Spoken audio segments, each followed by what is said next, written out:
Un cordiale buongiorno a tutte le ascoltatrici e a tutti gli ascoltatori da Giulio Cainarca. Ben trovati all'appuntamento con la rassegna stampa. Martedì 17 settembre, 16 gradi a Milano, sono le ore circa 7:30. Siamo in perfetto orario. Radiolibertà.net, pagina Facebook di Radio Libertà per il palinsesto di giornata. Intanto, prima pagina dell'ANSA, o meglio, homepage, Reinhold Messner compie 80 anni, ma il titolo d'apertura è dedicato alla Commissione europea di Ursula von der Leyen, è pronta, fitto verso la vicepresidenza. Un autobus si schianta in Perù, Machu Picchu, 6 italiani tra le decine di feriti gravi. Il caso Salvini, che abbiamo invitato stamani ad intervenire, stamani domani mattina qui in rassegna stampa, siamo pronti all'occorrenza a sentirlo appena ci risponde. Non patteggio, avanti fino in Cassazione, dice Matteo Salvini, intervistato ieri sera da Nicola Porro. Trump, il tentato omicidio causato dalla retorica di Kamala Harris, dice Donald Trump, circa l'altro attentato, quasi attentato, per fortuna sventato nei suoi confronti. L'FBI indaga, incriminato l'attentatore di Trump. E poi l'influenza, sono 8 i vaccini autorizzati per la stagione 24-25. Tra gli altri titoli di primo piano dell'ANSA di stamani, Elon Musk, nessuno cerca di assassinare Biden e Kamala. Chissà come mai, dice Elon Musk, il commento sul secondo tentato assassinio di Trump. Poi ha cancellato il post. Per la Casa Bianca la retorica di Elon Musk è irresponsabile. Odio Taylor Swift, ha detto da parte sua Donald Trump sul suo social Truth. L'Udinese vince 3-2 a Parma, vola in testa alla classifica, credo, del campionato di calcio di Serie A. Temporali e forti venti e allerta maltempo in 10 regioni, precipitazioni in particolare su Emilia-Romagna e Marche. A Genova l'imprenditore Aldo Spinelli, vicenda Toti, patteggia una condanna a 3 anni e 2 mesi e, come mettono in luce molti giornali, dice che Toti chiedeva molti soldi. E poi ancora dal primo piano della politica interna, Conte contro Grillo, sono pronto a sospenderti i contratti, ha scritto Giuseppe Conte a Beppe Grillo, il leader dei 5 Stelle. Nella lettera al garante Grillo appunto minaccia la sospensione del contratto da 300.000 euro all'anno a favore di Grillo per consulenze varie. La vicenda del mastro Donzelli, sentito come teste, disse che erano notizie non riservate. Arianna Meloni, la vicenda San Giuliano è chiusa, se ne è parlato fin troppo, dice la sorella del Premier, alla festa di Fratelli d'Italia a Lido degli Estensi. Rachele Mussolini lascia Fratelli d'Italia in Campidoglio a Roma ed entra in Forza Italia. Questa è un'altra notizia di primo piano dell'agenzia ANSA. L'agenzia Dagospia invece, agenzia dei servizi più o meno segreti. Dagospia si occupa dei non laureati, tanti non laureati al governo, capirai cosa conta la laurea. Ho preso la laurea, diceva Totò. Il neo ministro della cultura Giuli non ha mai trovato il tempo di laurearsi. Non è l'unico a non aver conseguito il titolo di studio, c'è anche Giorgia Meloni e poi Matteo Salvini, che ha foraggiato le casse della Statale di Milano con 12 anni da fuori corso. Le bugie di Crosetto, il titolo preso da Lollobrigida in una università online. Tanto per quel che vale il pezzo di carta della laurea. Decisamente più divertente il fatto che tutti siano pronti a baciare la pantofola del primo portantino d'Italia, oggi il re delle cliniche, editore del melonismo mediatico, Antonio Angelucci, che è peraltro deputato della Lega.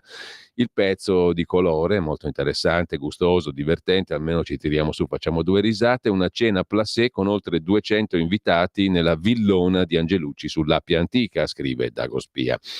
L'agenzia dei servizi vari. La prima a festeggiare i primi 80 anni è stata Giorgia Meloni, i primi 80 anni di Angelucci ovviamente. Salvini coccolato da tutti dopo la richiesta di condanna per il caso Open Arms. Presenti i ministri Crosetto, Schillaci, Tajani, Piantedosi, praticamente tutto il governo, assenti Santanchè e Lollobrigida. Più garrulo che mai anche Matteo Renzi. Nessuno ha avvistato Belpietro, Claudio Lotito, Andrea Gianbruno. Carfagna, Sallusti, Cerno, Chiocci, Ronzulli, Bisignani, Lupi, Malagò, Luzzi. Ecco chi c'era. Fuochi d'artificio, sigari e fatti a mano e show dell'Elvis al tortello. Alessandro Ristori, star del Twiga. di Briatore, una cena placé per oltre 200 persone, scrive Dagospia in questo bellissimo pezzo di costume, tutti a baciare la pantofola di Antonio Angelucci. Per festeggiare i suoi 80 anni, l'ex portantino del San Camillo, divenuto re delle cliniche, si è mobilitato tutto il governo e anche moltissimi giornalisti che contano, perché i giornalisti sono i cani da guardia del potere, come dicono negli Stati Uniti.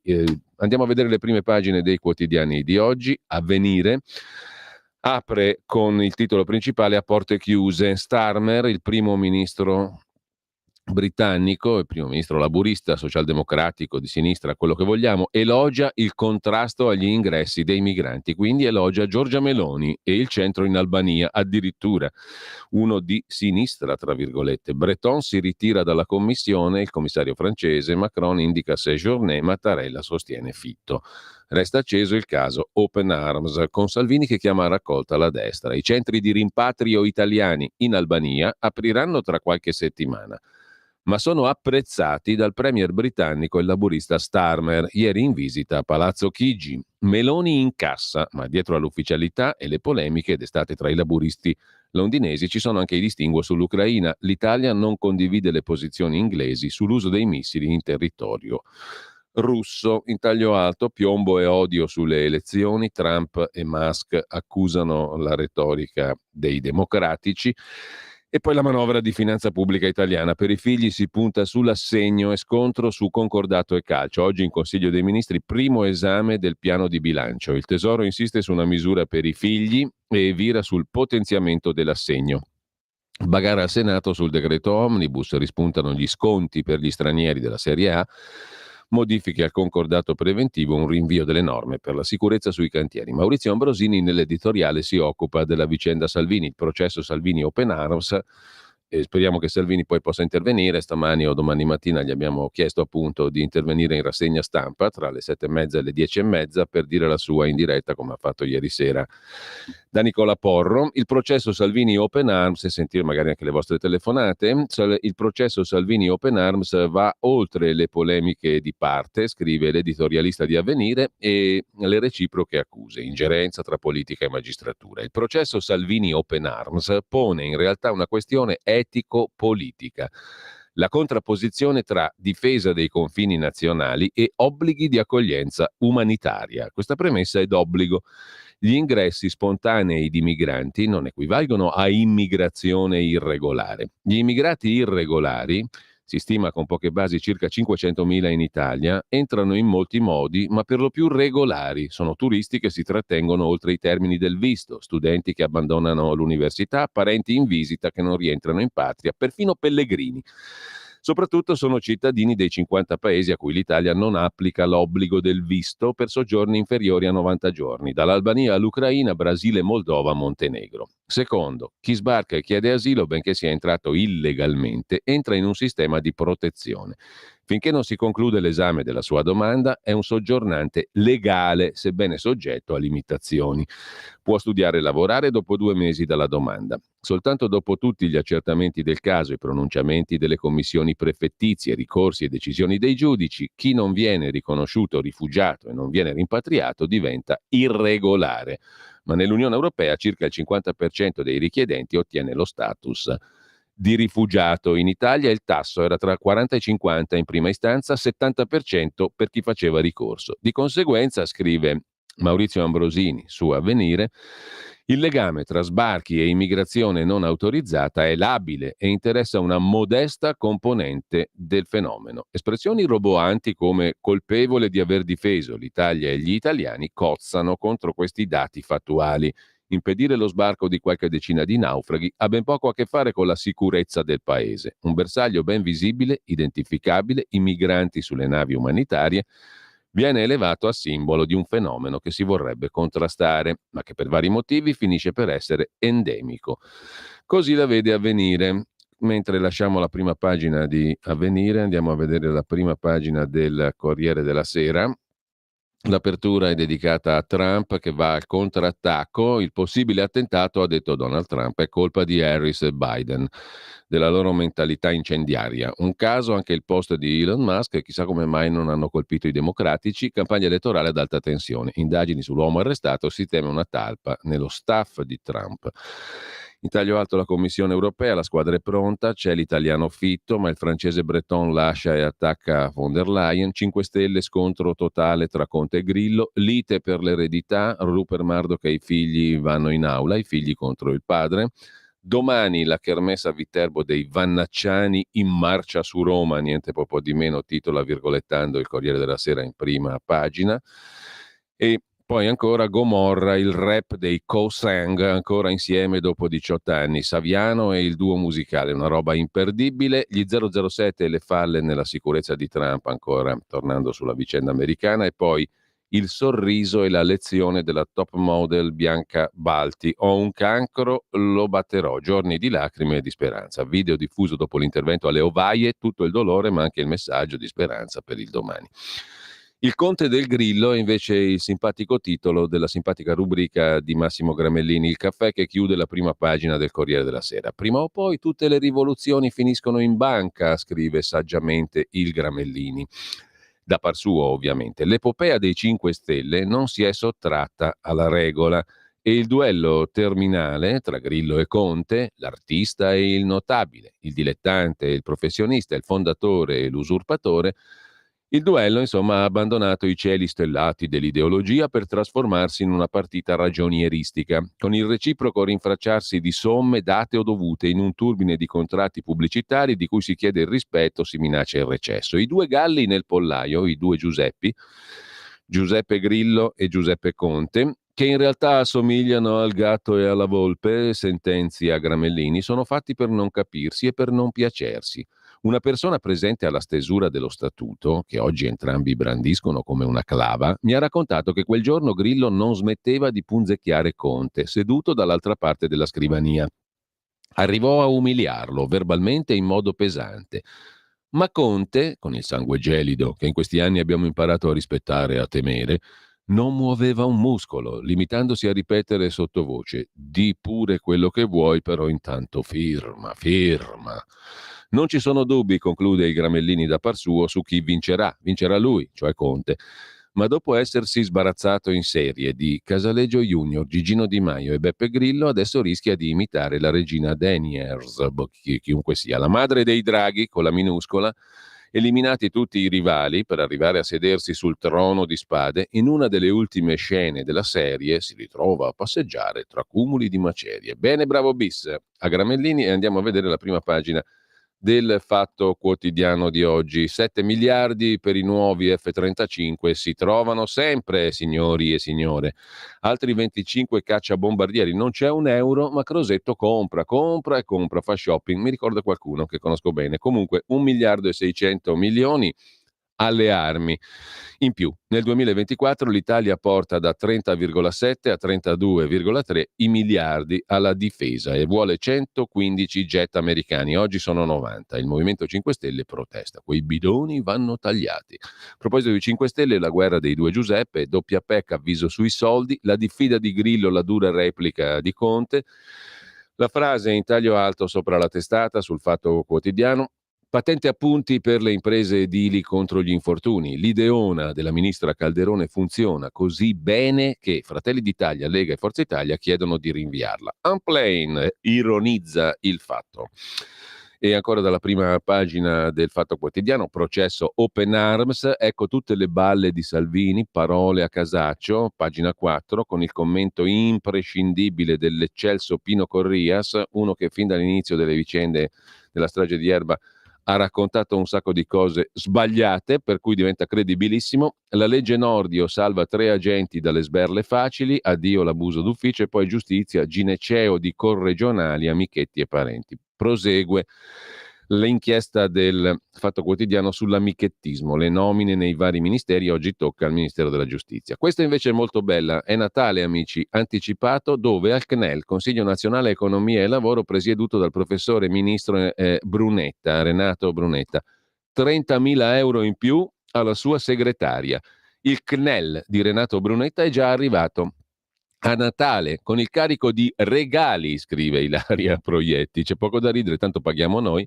E così, dopo la variazione di bilancio approvata nelle scorse settimane, non si bada a spese. L'ultima, per la sua fedelissima Stefania Profili, che può già brindare senza neppure aspettare la 13ª. Già percepiva 95.000 euro lordi come capo della segreteria del presidente. 30.000 in più, venghino signori. Mentre l'immobiliarista Romeo, questa è notevole, diventa socio di Santoro, il giornalista. 100.000 euro, 10% di Mondo Nuovo. Molto interessante. Vannacci 1 milione, Nardella occulta che è dirigente gli affari degli eletti all'Unione Europea. Vannacci 1 milione per le vendite del bellissimo libro che ha scritto, ovviamente, mentre questa qui di Romeo che diventa socio di Santoro è molto interessante. Romeo era un puzzone tremendo per quelli del Fatto Quotidiano, un affarista, un losco, diventa socio di Michele Santoro. Marco Travaglio invece si occupa del ritorno di Dorellic. Qualcuno dei più anziani ricorderà il personaggio inventato da Johnny Dorelli. Non so a voi, scrive Marco Travaglio, ma a me il video di Salvini, travestito da attore shakespearian brechtiano, è piaciuto un sacco. Mi ha ricordato Johnny Dorelli in Dorellic e Raimondo Vianello con la calzamaglia nera nella parodia della ballata di Mikey Messer. Brechtiano, niente meno.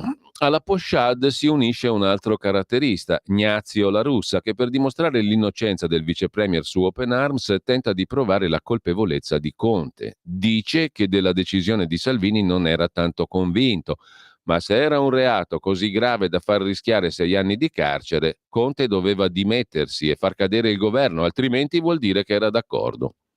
Che poi, detto per inciso, era d'accordo anche il ministro Toninelli, anzi si vantava. Lo ha mostrato ieri sera in TV Nicola Porro. Toninelli si vantava di aver bloccato lui l'immigrazione clandestina o comunque l'arrivo di immigrati fino al porto. Dal porto in avanti, cioè sbarcati in Italia, toccava al ministro dell'interno Salvini. Però si faceva bello lui, Toninelli. Fino al porto li ho bloccati io.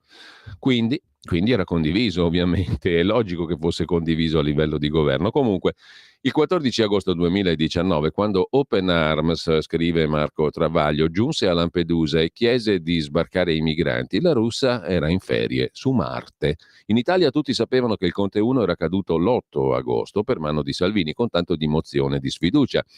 Il 9 agosto i legali dell'ONG chiesero al Tribunale dei minori di Palermo di far sbarcare i ragazzini.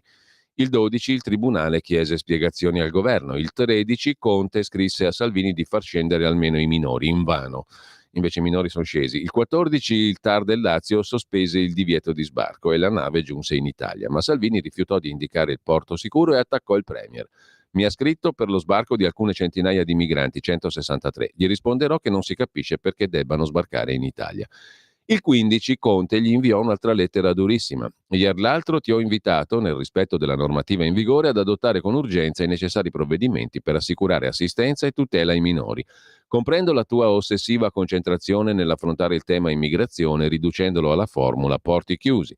Sei proteso a incrementare i tuoi consensi, scriveva il callido Giuseppe Conte a Salvini, ma parlare come ministro dell'interno e alterare una chiara posizione del tuo presidente del Consiglio, scritta nero su bianco, è un chiaro esempio di sleale collaborazione, l'ennesimo che non posso accettare. Insomma, dice Travaglio, questa roba qui della barca, della nave, della Open Arms, quando il 14 agosto l'Open Arms giunge a Lampedusa e chiede di sbarcare i migranti, era già successo che l'8 agosto Salvini aveva fatto, diciamo così, cadere con tanto di mozione di sfiducia, o sostanzialmente aveva messo le premesse per far cadere Conte. Il 9 agosto i legali dell'ONG chiedono al Tribunale dei minori e tutto il resto, e Conte si incazza contro Salvini. Già il 15 di agosto gli invia una lettera durissima, anzi il 14, il 13 gli scrive di far scendere almeno i minori e il 15 agosto, Ferragosto, gli scrive di nuovo. Germania, Francia, Portogallo, Spagna e Lussemburgo, scriveva Conte a Salvini, mi hanno appena comunicato di essere disponibili a redistribuire i migranti. Siamo agli sgoccioli di questa esperienza di governo. Ho sempre cercato di trasmetterti i valori della dignità del ruolo che ricopriamo, la sensibilità per le istituzioni che rappresentiamo. La tua foga politica, l'ansia di comunicare ti hanno indotto spesso a operare slabrature istituzionali che a tratti sono diventate strappi istituzionali. 5 giorni dopo Conte gli diede il resto in Senato.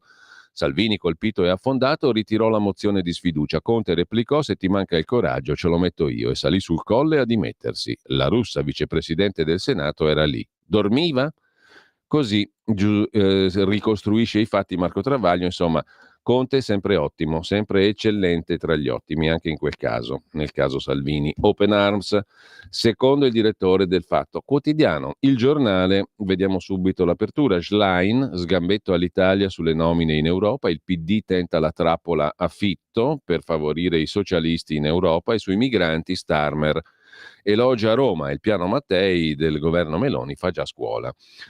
E sempre dalla prima pagina del giornale, gli 80 anni da leggenda di Reinhold Messner, che non si sente italiano, come cantava Gaber, reinventò senza ossigeno l'alpinismo. In primo piano c'è anche un'intervista di Oara Borselli al ministro Lollobrigida: non sono ministro isolato, lo dimostrerò al G7 in Sicilia. E a centropagina Stefano Zurlo, che ricorda quando i pubblici ministeri assolsero Salvini, l'archiviazione del caso di Ciotti, 2 pesi e 2 misure, mentre Matteo Salvini rischia 6 anni di carcere per il caso Open Arms. Per una analoga vicenda i magistrati sposarono una linea opposta, giustificando l'operato del leader leghista come una scelta politica insindacabile. Dice il leghista: io non ho paura, ha detto Matteo Salvini.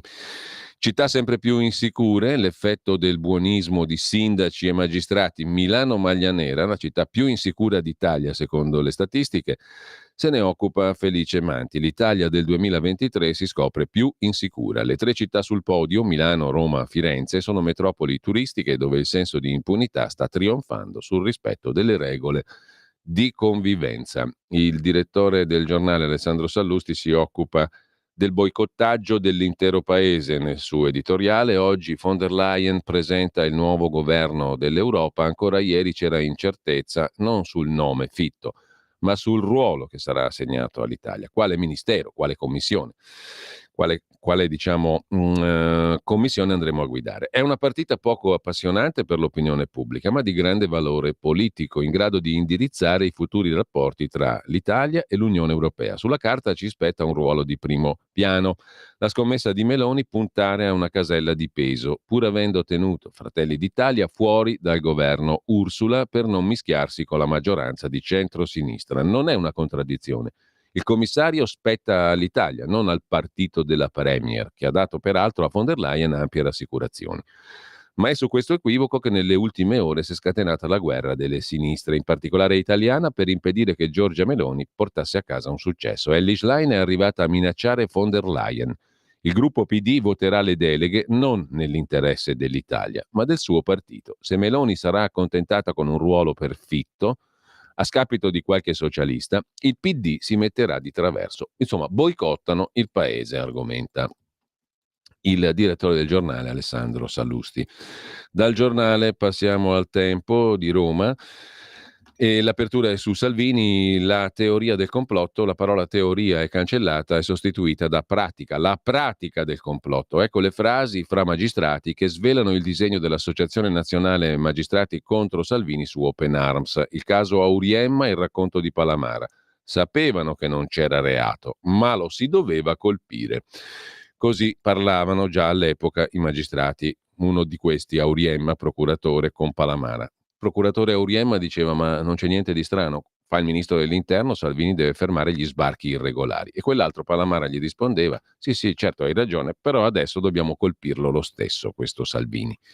Le carte dell'inchiesta su Bandecchi, fondatore di Unicusano. Il pubblico ministero chiude l'indagine, un'evasione da 20 milioni. Strana coincidenza, scrive il Tempo. L'accusa dopo che Bandecchi ha chiuso l'accordo con Fratelli d'Italia. Insomma, si avvicina al governo e lo bastonano giudiziariamente il povero Bandecchi, sotto accusa per evasione fiscale di 20 milioni. Ancora dalla prima pagina del Tempo, il direttore Tommaso Cerno chiede scusa ai lettori. Noi critichiamo la Salis, ma l'Associazione Nazionale Magistrati è molto peggio. Ho pensato che Ilaria Salis fosse un'imputata a cui la sinistra ha regalato l'immunità per prendere per i fondelli gli italiani. Mi sbagliavo. Scopro che il salto galera-poltrona è solo l'ultimo tassello geniale di un disegno che viene dal 2019. I tempi dell'asse Lega 5 Stelle e dello stop a Open Arms, scrive Cerno. perché se Salis non ci fosse bisognerebbe inventarla. Interpreta la linea delle toghe rosse. Non lo dico io e nemmeno il sottosegretario Del Mastro che ha coniato il parallelo. Alcuni magistrati, ha detto, ragionano come Ilaria Salis, ma lo conferma un protagonista della vicenda, l'ex PM Luca Palamara, in un'intervista a Il Tempo di stamani, proprio riferendosi al processo a Salvini. Racconta Palamara che in quelle settimane, parlando con il procuratore capo di Viterbo Paolo Auriemma, che gli confessava i suoi dubbi sulle accuse a Salvini, fu proprio lui a rispondere che Salvini comunque va attaccato. Ma non lo disse perché Salvini gli stava sulle scatole, ma perché quello era il mantra dell'Associazione Nazionale Magistrati. Non so, conclude il direttore del Tempo, se ce n'è abbastanza per parlare di piccolo golpe, ma certo per definire politico il processo di Palermo.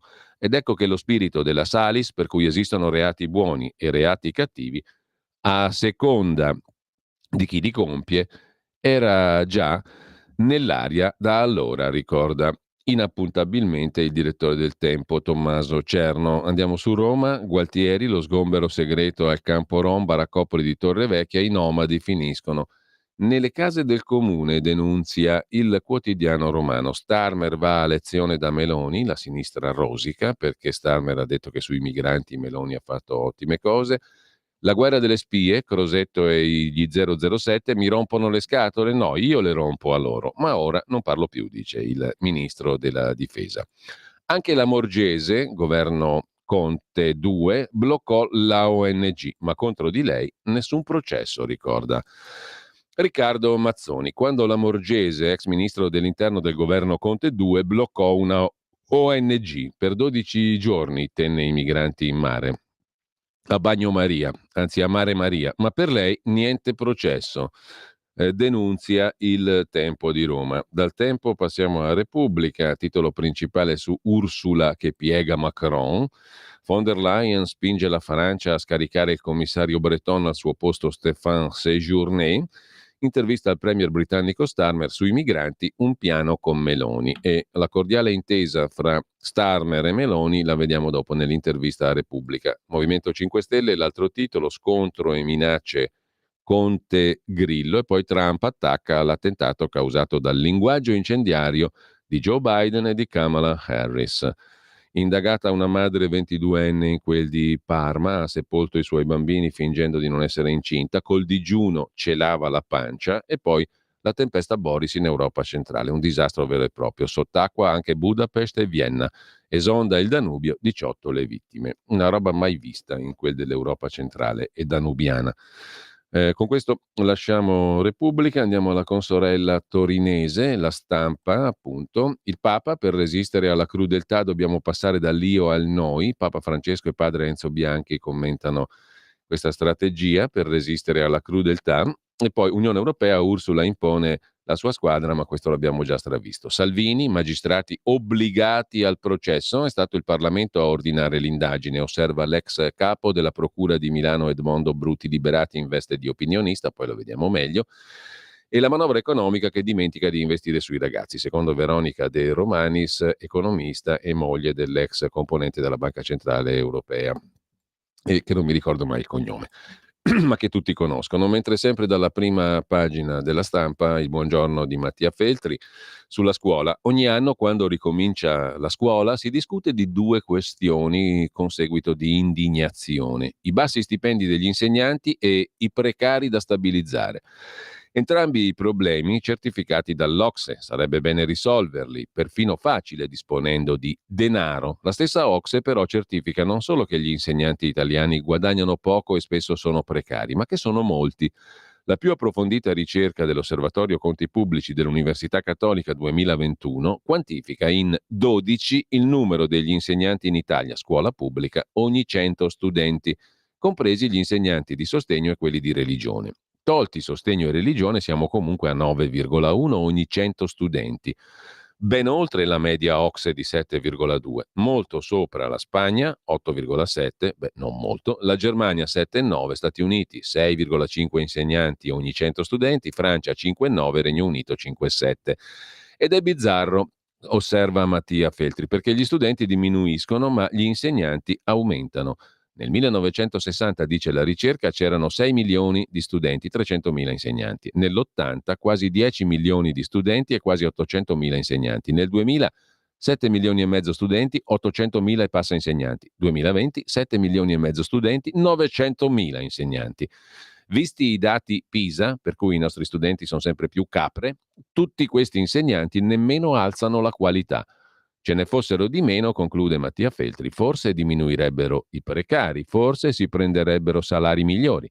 I rapporti OCSE andrebbero letti per intero, non solo nelle parti che fanno gioco, se no ci teniamo il guadagnare meno, guadagnare tutti e finisca lì. Pausa.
Jiro Rantala, grandissimo pianista finlandese, e questo era un pezzo, November, che poi torneremo magari ad ascoltare. Oggi, grazie a Francesco in regia, avremo modo anche di approfondire la conoscenza di questo fantastico, meraviglioso pianista che, detto per inciso, suona a fine mese, a fine ottobre mi sembra, a Milano, con Stefano Bollani, altro pianista che molti conoscono per via anche delle sue performance televisive. Detto questo, lasciamo la stampa e andiamo assetati di verità alla verità.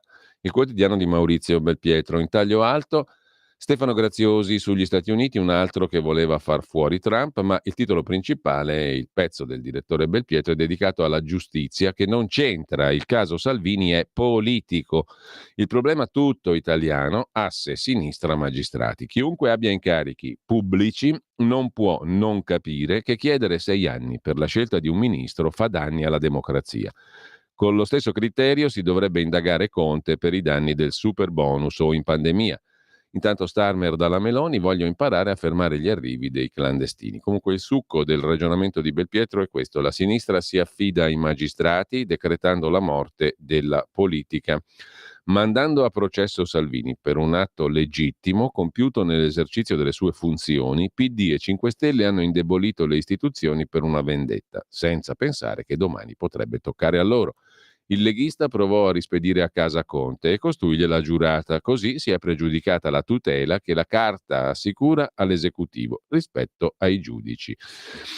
Di complemento Giorgio Gandola, così è iniziata la guerra dei giudici a Salvini. La sinistra si indigna, ma il centrodestra non sbaglia. Il processo di Palermo è politico dall'inizio alla fine. Quando Palamara diceva che il ministro ha ragione, ma va attaccato lo stesso, stava esprimendo la linea di tutta una parte della magistratura.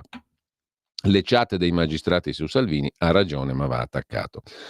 Il Papa chiede penitenze ad hoc per i peccati contro i migranti, l'ultima bizzarria della Chiesa di Papa Francesco, scrive Alessandro Rico. L'1 ottobre a San Pietro il Papa rimetterà i peccati contro i migranti, quelli di chi critica il sinodo e persino di chi osa credere nella dottrina. Ancora dalla prima pagina della Verità, Giuseppi che minaccia Grillo, posso stracciarti i contratti, poi Volkswagen, dramma sociale, pronti 15.000 licenziamenti, sarà guerra totale coi sindacati, crisi Audi, proteste in Belgio, intanto Deutsche Bank ostacola la mossa Unicredit Commerzbank. A chiudere, 4 appalti pubblici per il fratello di Michele Emiliano, presidente della giunta regionale pugliese, si allarga il pasticcio del governatore in Puglia. Sono 4 gli appalti concessi da Regione Puglia all'azienda di mobili dei fratelli del governatore Michele Emiliano, per un totale di 78.000 euro. E ora si apprende che per salvare la faccia al presidente, che si dice stupito e amareggiato, uno dei contratti è stato revocato, quello relativo alla biblioteca. Chiude la prima pagina della Verità.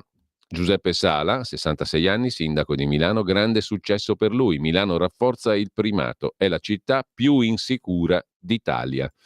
Numeri alla mano. Dalla Verità andiamo a Libero.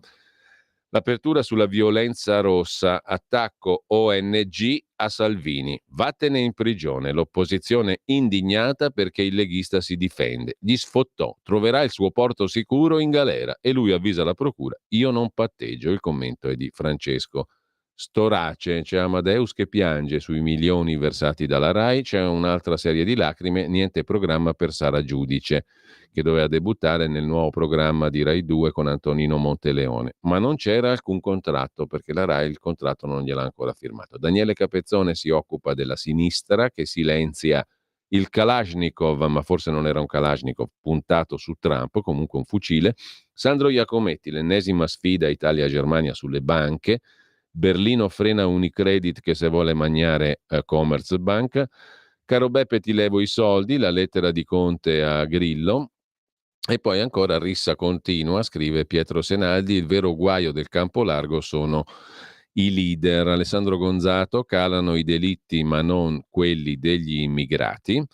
E infine la sanità di De Luca, la TAC si fa in un tir. Scandalo a Battipaglia, a Salerno. Pronta la nomina di Fitto in Europa nonostante il PD. E poi titola ancora Libero in prima pagina i diritti violati dietro le auto elettriche, lo sfruttamento e il lavoro minorile.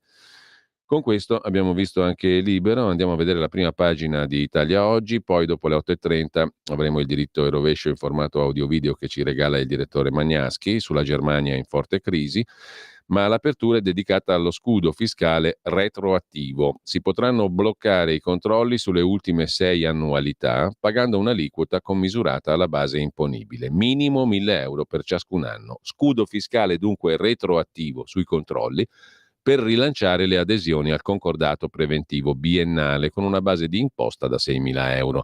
Per invogliare circa 2.700.000 partite IVA, soggetti ISA, all'adesione al pagamento concordato di 2 anni di imposte, l'emendamento della maggioranza presentato in Commissione Finanze al Senato consente di sanare le annualità dal 18 al 23 e ancora accertabili dall'Agenzia delle Entrate. Intanto alle elementari scuole tornano i giudizi: ottimo, buono, discreto, sufficiente, insufficiente, cretino, deficiente, imbecille. E infine il Covid sta rialzando, sta rialzando la cresta, lo sostiene la Pfizer, ma dai, titolare del vaccino più diffuso, scrive Franco Bechis. In prima pagina ancora sul quotidiano Italia Oggi, il figlio che ha compiuto la maggiore età non ha più diritto a farsi mantenere dai genitori. La Corte di Cassazione ha ammonito i giovani incitandoli a crescere e a darsi da fare. D'ora in avanti chi ha compiuto la maggiore età non avrà più diritto al mantenimento da parte del padre separato, a meno che non provi di essere uno studente e neppure troppo fuori corso o di essersi adoperato a trovare qualunque lavoretto. Con un'ordinanza shock per l'italico paese dei mammoni e dei papponi, con un'ordinanza shock la prima sezione civile della Corte di Cassazione ha accolto il ricorso di un uomo che chiedeva la revoca dell'assegno al giovane e al figlio.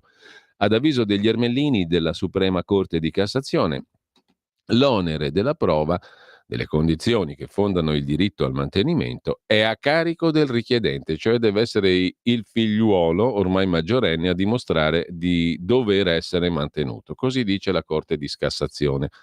Lasciamo con ciò la prima pagina di Italia Oggi, andiamo al Foglio. Luciano Capone si occupa di andare oltre il caso Salvini, così la sinistra italiana scopre che sull'immigrazione i progressisti europei sono più vicini a Meloni che non a Schlein, cioè Starmer che dice quanto sei brava Giorgia. Salvini Allende, invece, il titolo dell'altro pezzo, in prima pagina sul Foglio, dedicato al segretario leghista. Sono due enormità. È un'enormità chiedere 6 anni di galera per Salvini, è un'altra enormità elevarlo a Salvini Allende. Si autoinserisce nel pantheon dei grandi perseguitati politici, alla Sands, Naghi, Mandela. Al federale del partito, convocato d'urgenza, il momento più drammatico quando un leghista con affetto ha proposto: manifestiamo in autostrada, difendiamo Matteo. Non si può più, dato che la Lega col disegno di legge sicurezza ha inasprito le pene per chi manifesta. Sarebbe ulteriore carcere, autocomplotto, la Lega sarà Inti Illimani. Si preparano manifestazioni, striscioni ai caselli. Salvini ha aggiunto 2 capitoli al suo libro, li distribuisce online col titolo Processo a un italiano, perché queste sono adesso le sue prigioni.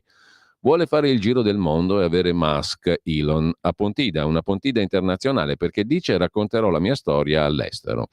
Fratelli d'Italia fa sapere ai magistrati che chiedono 6 anni di carcere per il sequestro nave Open Arms lo faranno risalire nei sondaggi. La Lega manifesterà di fronte al tribunale, pure noi dovremmo andare.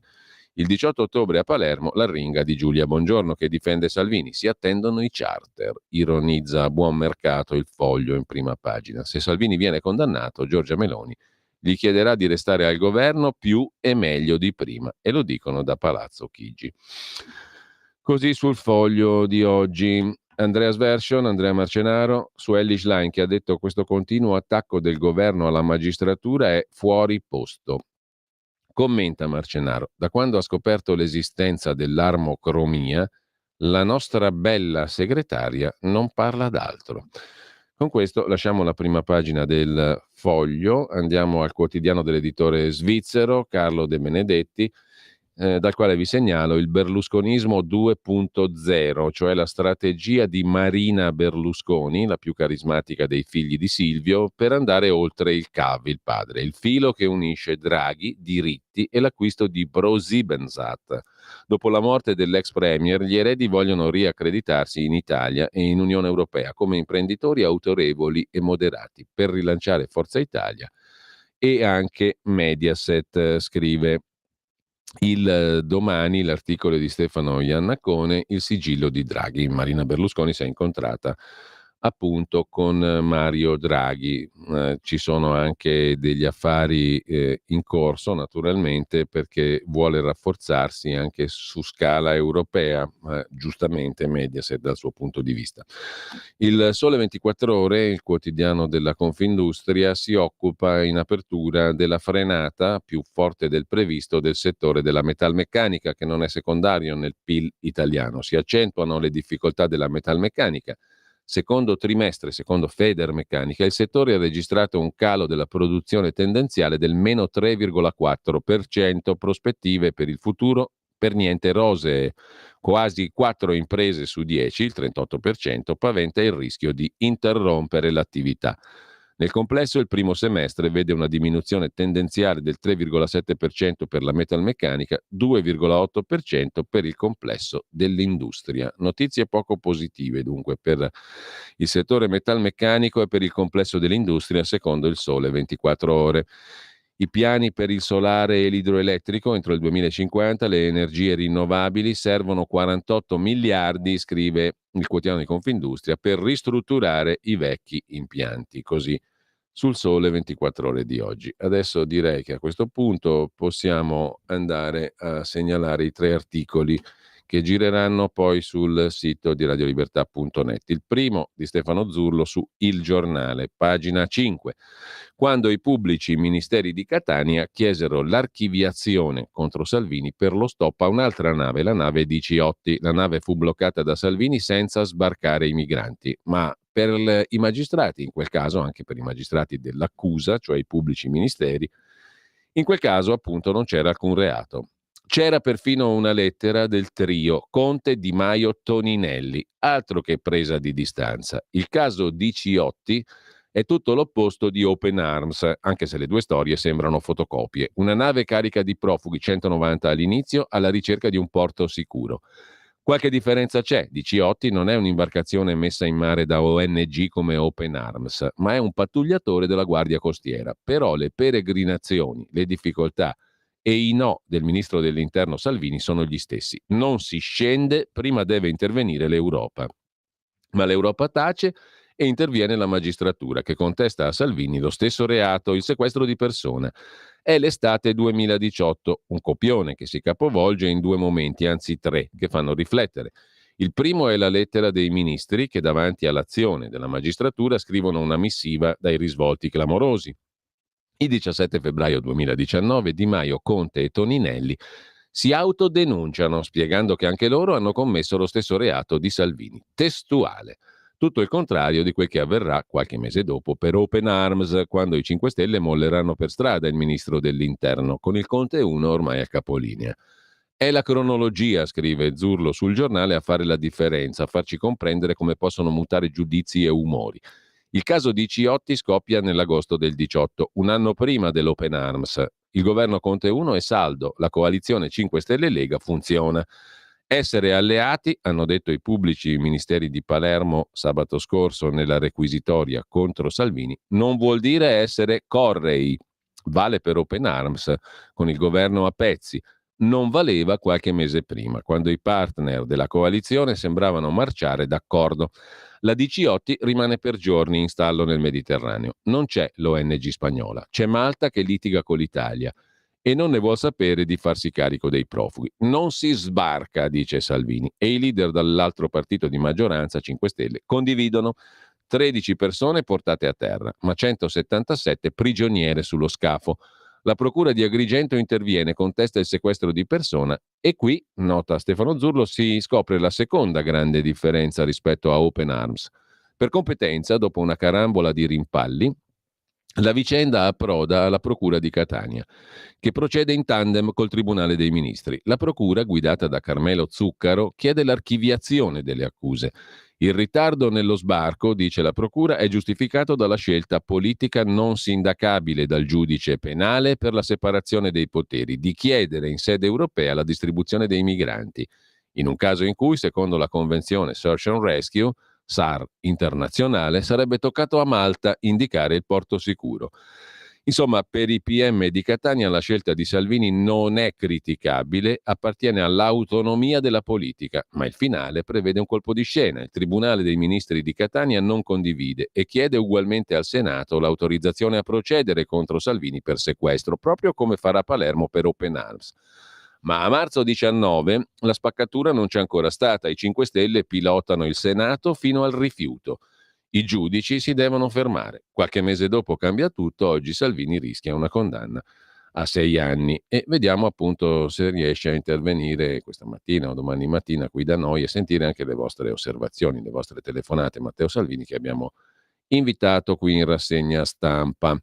Intanto, secondo articolo della giornata, la Milano di Sala, capitale di scippi e rapine. Se ne occupa Antonio Rossitto sulla Verità, tra gli altri. Mentre il primo cittadino, il sindaco di Milano Beppe Sala, pensa a divieti di fumo all'aperto e strade a 30 all'ora, il capoluogo lombardo primeggia nella classifica dei reati assieme ad altri centri amministrati da PD come Roma e Firenze. 4.170 furti violenti in un anno, più di 600 stupri. Vorrebbe trasformare Milano nella capitale green. Ecofuribondi divieti, ossessioni ambientaliste, ma Beppe Sala dovrà ripiegare su un primato diverso. È il sindaco della città più pericolosa d'Italia, scrive Antonio Rossitto sulla Verità. È stato il Sole 24 Ore a pubblicare l'indice della criminalità, puntuale come sempre, e rivelando il numero di denunce presentate nel 2023. A primeggiare le città metropolitane. Svetta la spumeggiante Milano, la nostra Gotham City. Beppe sfortunatamente non è Batman. È un ricco ex manager progressista che tenta di rinverdire le sue ambizioni con la crociata verde. Gongola per il divieto di fumo all'aperto, le strade a 30 all'ora, ma altro che green. Milano è la capitale del crimine. Seguono Roma e Firenze e poi Rimini, Torino, Bologna, tutte guidate da fieri piddini. Tra l'altro, le denunce sono cresciute per la prima volta dal 2013. Il sindaco Sala è un lassista ben disposto verso l'immigrazione e le moschee, continua la Verità. A Milano oltre 7.000 le segnalazioni di reati ogni 100.000 abitanti. Record in Italia. Terzo articolo di oggi, invece andiamo a Palermo, qui il crimine classico e la combutta con la politica dalle parti del PD. C'è un ex senatore del PD che ha fondato un movimento autonomo, ma non importano qui le casacche, perché tra PD, non PD, movimenti nuovi, vecchi, eccetera, certa politica e certa mafia a Palermo sono immortali. Ce lo racconta oggi Salvo Palazzolo su Repubblica in edizione cittadina palermitana. La politica cerca i boss, la questione morale scuote i palazzi del potere. Ancora un politico siciliano che finisce in manette per scambio elettorale politico-mafioso, un'ombra pesante sulle regionali 2022. L'ultimo della lista degli ammanettati è l'ex senatore del PD Antonino Papania, fondatore del movimento Via. È stato arrestato dalla polizia. L'inchiesta dell'antimafia di Palermo racconta l'ennesimo caso di politico che cerca un mafioso durante la campagna elettorale. In Sicilia, scrive Repubblica, la questione morale è più attuale che mai, tanto non ne frega niente a nessuno. Nel resto d'Italia e in Sicilia in primis. Un candidato alle regionali 2022 è già stato condannato a inizio agosto per voto di scambio. Il Tribunale di Palermo ha dato 10 anni di galera a Salvatore Ferrigno, ex deputato di Forza Italia, che all'epoca correva con la lista Popolari e Autonomisti di Raffaele Lombardo, in cui militava il candidato sponsorizzato dal neo-arrestato l'ex senatore del PD Antonino Papania. Tanto Ferrigno come Papania avevano un fidato intermediario per rivolgersi ai boss. I politici collusi sono ormai molto prudenti, scrive Salvo Palazzolo su Repubblica. Sanno che le intercettazioni delle forze dell'ordine arrivano ovunque, ma non rinunciano a quella grande voglia di mafia che continua a permeare la grande borghesia siciliana e la politica. Nell'aprile scorso è finito in manette anche Mimmo Russo, nome storico dei palazzi siciliani, RAS delle cooperative sociali, capirai che business, per 20 anni consigliere comunale a Palermo. Dopo vari passaggi, approdato nel 17 a Fratelli d'Italia, ma ripetiamo, in questi territori non conta tanto l'etichetta, vai di qui, vai di là, salti, fai il tuo nuovo partito, non cambia niente. Anche lui si trova adesso nel carcere Pagliarelli come Papania, stessa accusa, scambio elettorale politico-mafioso. E terza storia, fotocopia, il politico che chiede voti ai boss. Davvero la questione morale nei palazzi di Sicilia della cosa pubblica è ancora di grande attualità, anche se non è al centro del dibattito politico. Ma i casi scoperchiati dalla magistratura sono sempre più inquietanti. Si è dovuto dimettere il vicepresidente della regione, Luca Sammartino, ex esponente anche lui del PD, diventato uomo forte della Lega in Sicilia. Nell'aprile scorso è stato sospeso per un anno dal GIP di Catania perché è indagato di corruzione nell'ambito di un'inchiesta che riguarda anche un patto elettorale politico-mafioso, stipulato dal sindaco di Tremestieri Etneo, Santi Rando, fedelissimo di San Martino, con esponenti del clan Santa Paola. Il primo cittadino è un poliziotto in aspettativa ed è finito in carcere nel corso del blitz dei carabinieri, così racconta Repubblica. Poi c'è un altro articolo a margine sulle intercettazioni che sono sempre rivelatrici di certa mentalità e costume politico. L'ex senatore piddino Antonio Papania aveva nostalgia dei vecchi tempi e diceva al suo autista intercettato: persone serie non ce n'è più, anche questo mondo collaterale di una volta, per quanto deprecabile, un suo senso ce l'aveva, ora corri il rischio di farti male e basta. Cos'è il mondo collaterale di una volta? Parole che sembrano tradire nostalgia della vecchia mafia. Ora, matri mia, corri il rischio solo di farti male e basta, aggiungeva l'esponente politico, l'ex senatore piddino arrestato ieri per scambio elettorale politico-mafioso. Quel giorno di dicembre del 22 non sospettava di essere intercettato e diceva ancora: qua non se ne capisce più niente, chi conta, chi comanda, la confusione è più totale. È uno spaccato inquietante, scrive Repubblica, quello che emerge dall'ultima indagine condotta dalle squadre mobili di Trapani, Palermo e dalla Sisco del capoluogo, con coordinamento della direzione distrettuale antimafia del procuratore Maurizio De Lucia. Sono in totale 10 le persone arrestate, tutte intorno al clan mafioso di Alcamo. L'ex senatore PD, Papania, avrebbe fatto avere ai boss 2.000 euro durante la campagna elettorale per le regionali del 2022. Ma non era soddisfatto del risultato ottenuto dal suo candidato Angelo Rocca, coordinatore provinciale del suo nuovo movimento. Pasquale, lo scienziato della politica, ci ha fatto buttare 2.000 euro per far mangiare la pizza a 4 spacciatori a Trapani. Sì e no, ci hanno portato 30 voti. Per il procuratore aggiunto e per i sostituti procuratori, Pasquale è Pasquale Perricone, ex vice sindaco di Alcamo, che avrebbe fatto da intermediario fra Papania e il clan, anche lui finito in manette. L'ex senatore PD si lamentava ancora per quel mare di soldi e i pochi consensi ottenuti. Il suo candidato, Angelo Rocca, aveva preso solo 3.361 voti in tutta la provincia di Trapani, lista popolari e autonomisti. Papania se la prendeva con questo Giusuè, Nuddu miscato con nienti. Ci voleva qualche amico giusto e lo faceva sminchiare, perché questo si meritava. Giosuè è Giosuè di Gregorio, ritenuto un componente della famiglia mafiosa di Alcamo, guidata da Francesco Coppola. Il complice mafioso, anche di Gregorio, ha confessato molto a sua insaputa. Gli investigatori l'hanno intercettato mentre raccontava di essersi schierato in modo particolare durante la guerra di mafia di Alcamo, scatenata dai Corleonesi a fine anni Ottanta. Noi eravamo vicini ai Greco, sussurrò un giorno a un complice questo di Gregorio. Ci siamo messi da parte nella guerra fra i Greco e i Melodia. Abbiamo fatto una scelta. Un morto al giorno c'era là da noi. Tutti armati camminavamo, tutti noi, tutti armati. Chiedeva il complice, tu pure armato camminavi? E De Gregorio. Sì, certo, a noi ci avevano avvisato di metterci da parte. In quei mesi del 22 le microspie hanno registrato particolare attivismo di Giosuè Di Gregorio nel campo delle estorsioni, ma anche in campagna elettorale, e qui salta dentro l'arrestato, l'ex senatore PD. Un giorno dice al fratello, col senatore siamo amici, questi soldi lui me li manda, dobbiamo dare il voto a questo che è paesano mio. Io parlo della regione, questo è alla regione, a me interessa questo, dobbiamo dare il voto a lui. In un'altra occasione, parole ancora più chiare, dobbiamo votare questo.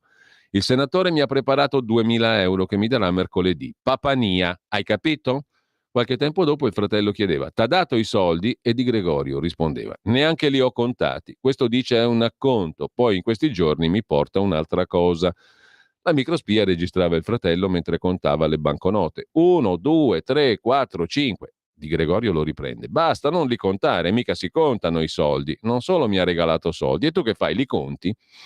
Erano giorni convulsi, campagna elettorale. Il mafioso Di Gregorio viene visto dalla polizia anche con l'autista dell'ex senatore PD Papania, Davide Picciché, al bis bar di Alcamo. Mercoledì faccio una riunione là, dice il mafioso, qualche giorno dopo incontro elettorale, eccetera. Insomma, anche dalle intercettazioni il quadretto è quello, per fortuna, diciamo, di una delle tipicità italiche, la cara, vecchia, sana, bella mafia che condiziona la politica. Finalmente si respira, altro che immigrazione, crimini di varia natura, scippi, spacci, la sana, vecchia mafia che se fanno gli affari loro coi soldi nostri, ma almeno un minimo di tranquillità in giro per le strade. Lo garantiscono costoro o no? Me sto a sbagliare? Intanto, adesso facciamo un'altra pausa musicale, ci deliziamo con Iro Rantala, il pianista eccelso, eccellerrimo che abbiamo visto. Cos'è che succede dopo? C'è poi naturalmente il meteo, poi c'è il direttore di Italia Oggi, Pierluigi Magnaschi, che ci regala il suo audio video, e lo ringraziamo. E naturalmente, improvvisamente, magari comparirà qui da noi ai nostri microfoni Matteo Salvini che dice la sua, poi voi gli potete telefonare, raccontare come la pensate, come la vedete e via dicendo. Speriamo che ce la faccia, visti i numerosissimi, tra l'altro, impegni. Comunque, ci sentiamo tra pochissimo, in ogni caso, tra pochi minuti. La Germania è in forte crisi, una crisi politica ed economica. La crisi politica è dimostrata dall'esito disastroso per la maggioranza di governo delle elezioni regionali in Turingia e Sassonia, dove socialisti, liberali e verdi, che sono appunto le forze oggi al governo in Germania, hanno ottenuto tutti assieme solo il 10% dei voti. La crisi economica invece è stata acuita dalla decisione dei liberali tedeschi di evitare l'aumento del deficit pubblico che, in presenza di un aumento delle spese pubbliche e di un non aumento del prodotto interno lordo, costringe le imprese pubbliche e private tedesche a tirare il freno. Per cui la Volkswagen, ad esempio, che dal 1937, data della sua fondazione, non aveva mai chiuso uno stabilimento, adesso sta chiudendone due. Inoltre, la seconda banca tedesca, la Commerzbank, sta per essere scalata, cioè acquistata dall'italiana Unicredit, mentre le ferrovie tedesche hanno ceduto ai danesi la loro strategica divisione logistica, la Schenker, per la somma colossale di 14,3 miliardi di euro, ma non è finita.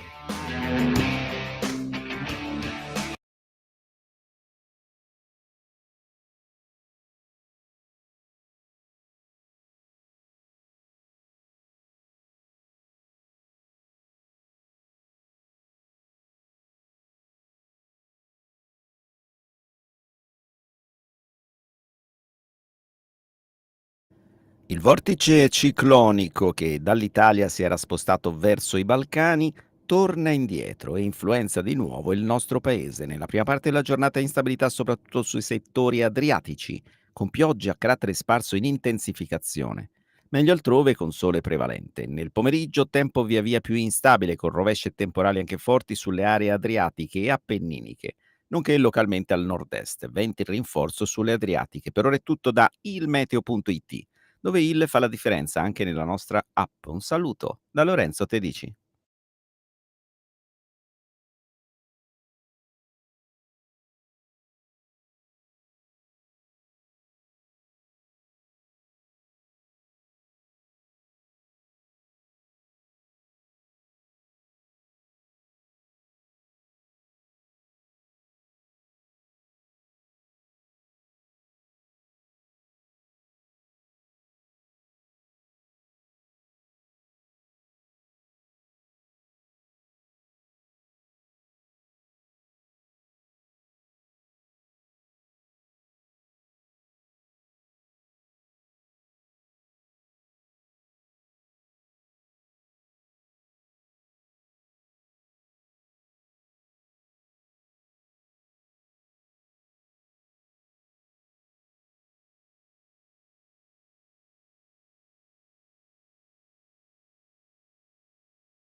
Grande pianista, Iiro Rantala, finlandese, lo potete sentire a Milano a fine ottobre, mi pare, non sono sicuro, comunque c'è in giro manifesti dappertutto, c'è in giro manifesti, che bell'italiano corretto, dappertutto, dicevo a fine mese con Stefano Bollani.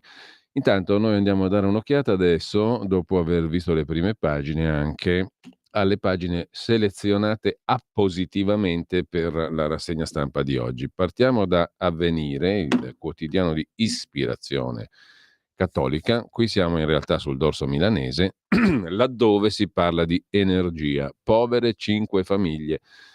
Su 102 impianti fotovoltaici gestiti da parrocchie doneranno l'eccedenza energetica a chi non ce la fa. La Caritas milanese parla di segno educativo. L'allarme dell'assessora alle politiche sociali del Municipio 2 di Milano. Inquilini di case popolari si fanno la doccia fredda perché non hanno soldi per pagare la bolletta, così su Milano. Tuttavia, Avvenire si occupa in primo piano nel dorso nazionale dell'asse tra Giorgia Meloni e il premier laburista britannico Starmer sui migranti. Il primo ministro inglese ha elogiato i progressi dell'Italia contro gli ingressi irregolari e ha lodato anche il modello Albania. Voi ricorderete qualcuno che Boris, il premier britannico, come si chiamava? Boris, quello là col ciuffo. Boris Johnson, è vero, sì, grazie Francesco, ho avuto uno di quei vuoti di memoria sulle cose fondamentali. Com'è che si chiamava Gesù Cristo? Non mi ricordo bene. Comunque, una roba così, insomma. Dicevo, Boris Johnson era colui che aveva iniziato la storia di mandare i migranti in Ruanda. Piace anche questo modello, evidentemente, il modello italico, Albania al posto del Ruanda, anche al premier laburista Keith Starmer. Polemiche in patria, peraltro, in Inghilterra. I due leader confermano il massimo sostegno all'Ucraina, ma restano divergenti le posizioni sull'utilizzo dei missili a lunga gittata. Per il laburista britannico si può sparare in Russia tranquillamente, per l'italiana no. A Roma il faccia a faccia che manda in tilt i laburisti, partenariati congiunti con paesi di origine e di transito. Dice Giorgia Meloni, poche settimane per il centro di Tirana in Albania. Abbiamo gli occhi del mondo addosso. Condivisione fra Meloni e Starmer anche sul Medio Oriente, siglati affari su difesa e innovazione, 485 milioni di sterline di investimenti da parte di Leonardo Finmeccanica e del gruppo Marcegaglia, imbarazzo del PD per l'elogio del leader britannico che ha elogiato Giorgia Meloni. Keir Starmer va a scuola di gestione dei flussi di migranti da Giorgia Meloni, scrive Avvenire. Nel bilaterale di ieri a Roma, Meloni è stata ben lieta di illustrare al collega laburista inglese il modello Albania. Lui però ha ricevuto critiche furenti da parte dei parlamentari laburisti a Londra. La cosa non ha turbato la premier italiana e non le ha impedito di annunciare il comune intento di esplorare soluzioni nuove per affrontare il fenomeno. Anche in Germania scattano i controlli alle frontiere, il rischio di infrazione europea, l'allarme delle imprese, da ieri la controversa azione ai confini terrestri. Azione simbolica, scrive Vincenzo Savignano e si domanda su Avvenire da Berlino, o misura efficace contro l'immigrazione illegale e l'arrivo di criminali e potenziali terroristi islamici? Questo è il grande dilemma sui controlli alle frontiere terrestri tedesche scattate ieri. La misura resta molto controversa perché alla fine, in base alle regole e leggi vigenti, tedesche ed europee, solo poche persone che entrano nel paese potranno essere respinte alla frontiera, ha detto Tobias Singelstein, professore di diritto penale e criminologia alla facoltà di giurisprudenza della Goethe University di Bochum. Se il governo tedesco decide di respingere i rifugiati al confine con la Germania, la Commissione europea potrebbe intervenire. Se ritiene che la misura sia illegale, potrebbe avviare una procedura di infrazione contro la Germania per violazione del diritto europeo, ha aggiunto Konstantin Hruška, esperto di diritto internazionale ed europeo di migrazione. I controlli da ieri sono comunque scattati ai confini terrestri con Francia, Danimarca, Belgio, Paesi Bassi e Lussemburgo. Da ottobre 23 sono già istituiti alle frontiere con la Polonia, Repubblica Ceca e Svizzera. I controlli saranno in vigore fino a marzo almeno del 2025. Questa misura è stata conseguenza anche dell'aspro dibattito interno successivo all'attentato del 23 agosto a Solingen, dove un richiedente asilo siriano ha accoltellato 11 persone, uccidendone 3. E allo sventato attacco al consolato israeliano di Monaco di Baviera del 5 settembre da parte di un 18enne bosniaco proveniente dall'Austria. Così su Avvenire. Sempre su Avvenire, andando invece all'Italia, la legge è chiara sul caso Open Arms. Chi è stato soccorso deve poter sbarcare. Questo lo dicono i responsabili della stessa Open Arms, riportati da Avvenire. La requisitoria e l'intero processo hanno dimostrato che il diritto marittimo ha valore superiore. Organizzazioni non governative e ASGI, Associazione Studi Giuridici Immigrazione, dopo la richiesta di condanna per Salvini, dicono basta propaganda, il vero nodo resta come farsi carico di chi fugge da guerre e persecuzioni. Intanto Salvini mobilita la destra globale, scrive Avvenire. Più prudente sull'ipotesi di manifestare sotto il Tribunale di Palermo, si punta invece su Pontida. Il vice premier posta la solidarietà nei suoi confronti da parte del premier ungherese Orban e di Elon Musk. Spicca il silenzio di Vannacci, scrive Avvenire. L'Associazione Nazionale Magistrati replica, non c'è contrapposizione politica e l'avvocato e senatrice Bongiorno, difensore di Salvini, cerca di svelenire il clima con i magistrati. Nel governo si rafforza l'ipotesi di blindare Salvini anche in caso di condanna. Forza Italia chiede di accelerare sulla riforma della giustizia. Schlein e il PD contro la copertura giornalistica offerta dalla RAI. Per quanto concerne invece la manovra di finanza pubblica, la finanziaria, il focus si sposta sull'assegno familiare, sconti alla Serie A, concordato e scontro, ma siamo ancora all'ABC. Sul processo a Salvini ci sono anche una serie di lettere su Avvenire. Le leggiamo qualcuna con le risposte del caporedattore Andrea Lavazza. Mi aspettavo da parte del governo Meloni il rispetto dell'autonomia e indipendenza fra potere politico e giudiziario. Prevale come sempre il richiamo della foresta, scrive un lettore bresciano. Un altro lettore da Asti. Ora l'avvocato Bongiorno dovrà spiegare a Salvini il perché della richiesta nei suoi confronti di 6 anni per sequestro migranti. Esistono leggi che prevalgono sul diritto nazionale. Tutti i marinai del mondo sanno che un uomo in mare va salvato. Terza lettera alla signora Emilia. Solidarietà piena al ministro Salvini. Siamo strapieni di immigrati che vengono qua per fare bella vita a spese nostre. Chi li vuole se li porti in casa propria. I miei figli, nipoti, cugini e conoscenti si associano alla mia lettera. E ancora la quarta lettera selezionata da Avvenire da Lerici, Spezia. La questione Open Arms Salvini, sottotitolo Quando l'ideologia annebbia la mente e indurisce il cuore. Tempi lunghi della nostra giustizia, sono passati 5 anni dal misfatto, ma ci sono situazioni e momenti in cui è doveroso prendere posizione netta.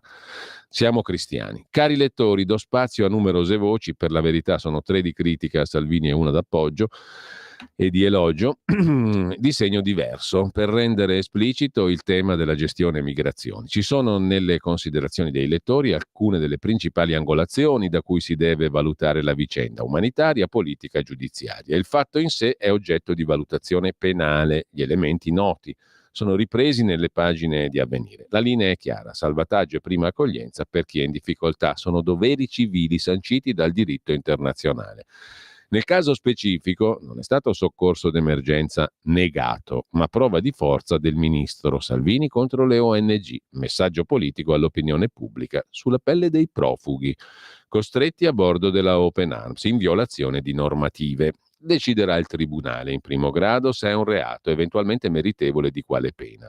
Si possono criticare i magistrati, scrive l'editorialista di Avvenire, ma i poteri dello Stato dovrebbero rispettarsi e non interferire. Il via libera al processo lo ha dato il Senato nel luglio del 2020 contro il parere della Giunta per le autorizzazioni a procedere. I legislatori fanno le norme, i giudici sanzionano chi le viola. Le tante prospettive e il dovere inderogabile di soccorrere. Lasciamo con questo Avvenire.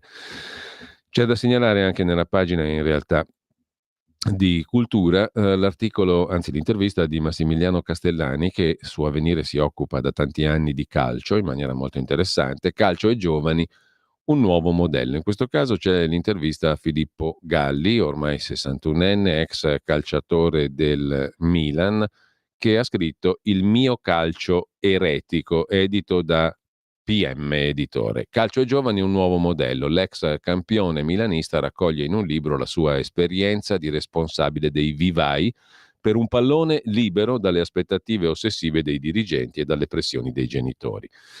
Serve una nuova sinergia tra società, allenatori e famiglie, dice Filippo Galli. Oggi c'è una competizione esasperata, dobbiamo recuperare i valori del cortile dell'oratorio. Con questo lasciamo Avvenire, un'occhiata anche a Brescia oggi. Abbiamo parlato prima di crimini, Milano è la città più criminale d'Italia. Brescia non se la passa male da questo punto di vista. I reati sono in crescita, scrive il quotidiano Brescia Oggi, 120 denunce al giorno. E a Brescia è record di truffe sul web. Mentre, sentite questa, ce la racconta il Corriere del Mezzogiorno nel dorso napoletano, torture, omicidi, corpi bruciati, la guerra spietata dei baby killer per le piazze di spaccio a Pianura.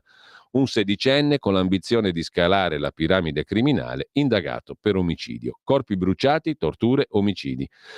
tutti da parte di minorenni camorristi, 16 anni appena e un unico obiettivo: scalare le gerarchie criminali della periferia ovest di Napoli, assumere il controllo di una piazza di spaccio tutta propria. Per farlo, questo bel soggetto sarebbe stato pronto a tutto, anche a eliminare quell'amico con il quale fino a pochi giorni prima si faceva ritrarre insieme in fotografia. A 2 settimane di distanza dall'omicidio di Gennaro Ramondino, ventenne di Pianura, freddato con 3 colpi di pistola e poi bruciato nella zona dei Pisani, le indagini hanno subito la prima accelerazione. Per il delitto è indagato a piede libero un ragazzino del Rione Traiano, 16 anni, e altre 4 persone. Tra queste 2 consumatori di stupefacenti che, trovatisi per caso sulla scena del crimine per acquistare droga, sarebbero stati coinvolti nella fase conclusiva dell'assassinio, partecipando poi alla bruciatura e all'occultamento del cadavere. Ancora una volta una storia da brividi, quella che arriva dal popolare quartiere della periferia occidentale di Napoli, sempre a Pianura, 29 giugno 22. Un altro giovanissimo, Andrea Covelli, era stato rapito, torturato e infine ucciso in una zona rurale. Anche in quel caso il delitto nell'ambito dei contrasti per il controllo del locale mercato della droga. Ad oggi i responsabili non sono stati assicurati alla giustizia.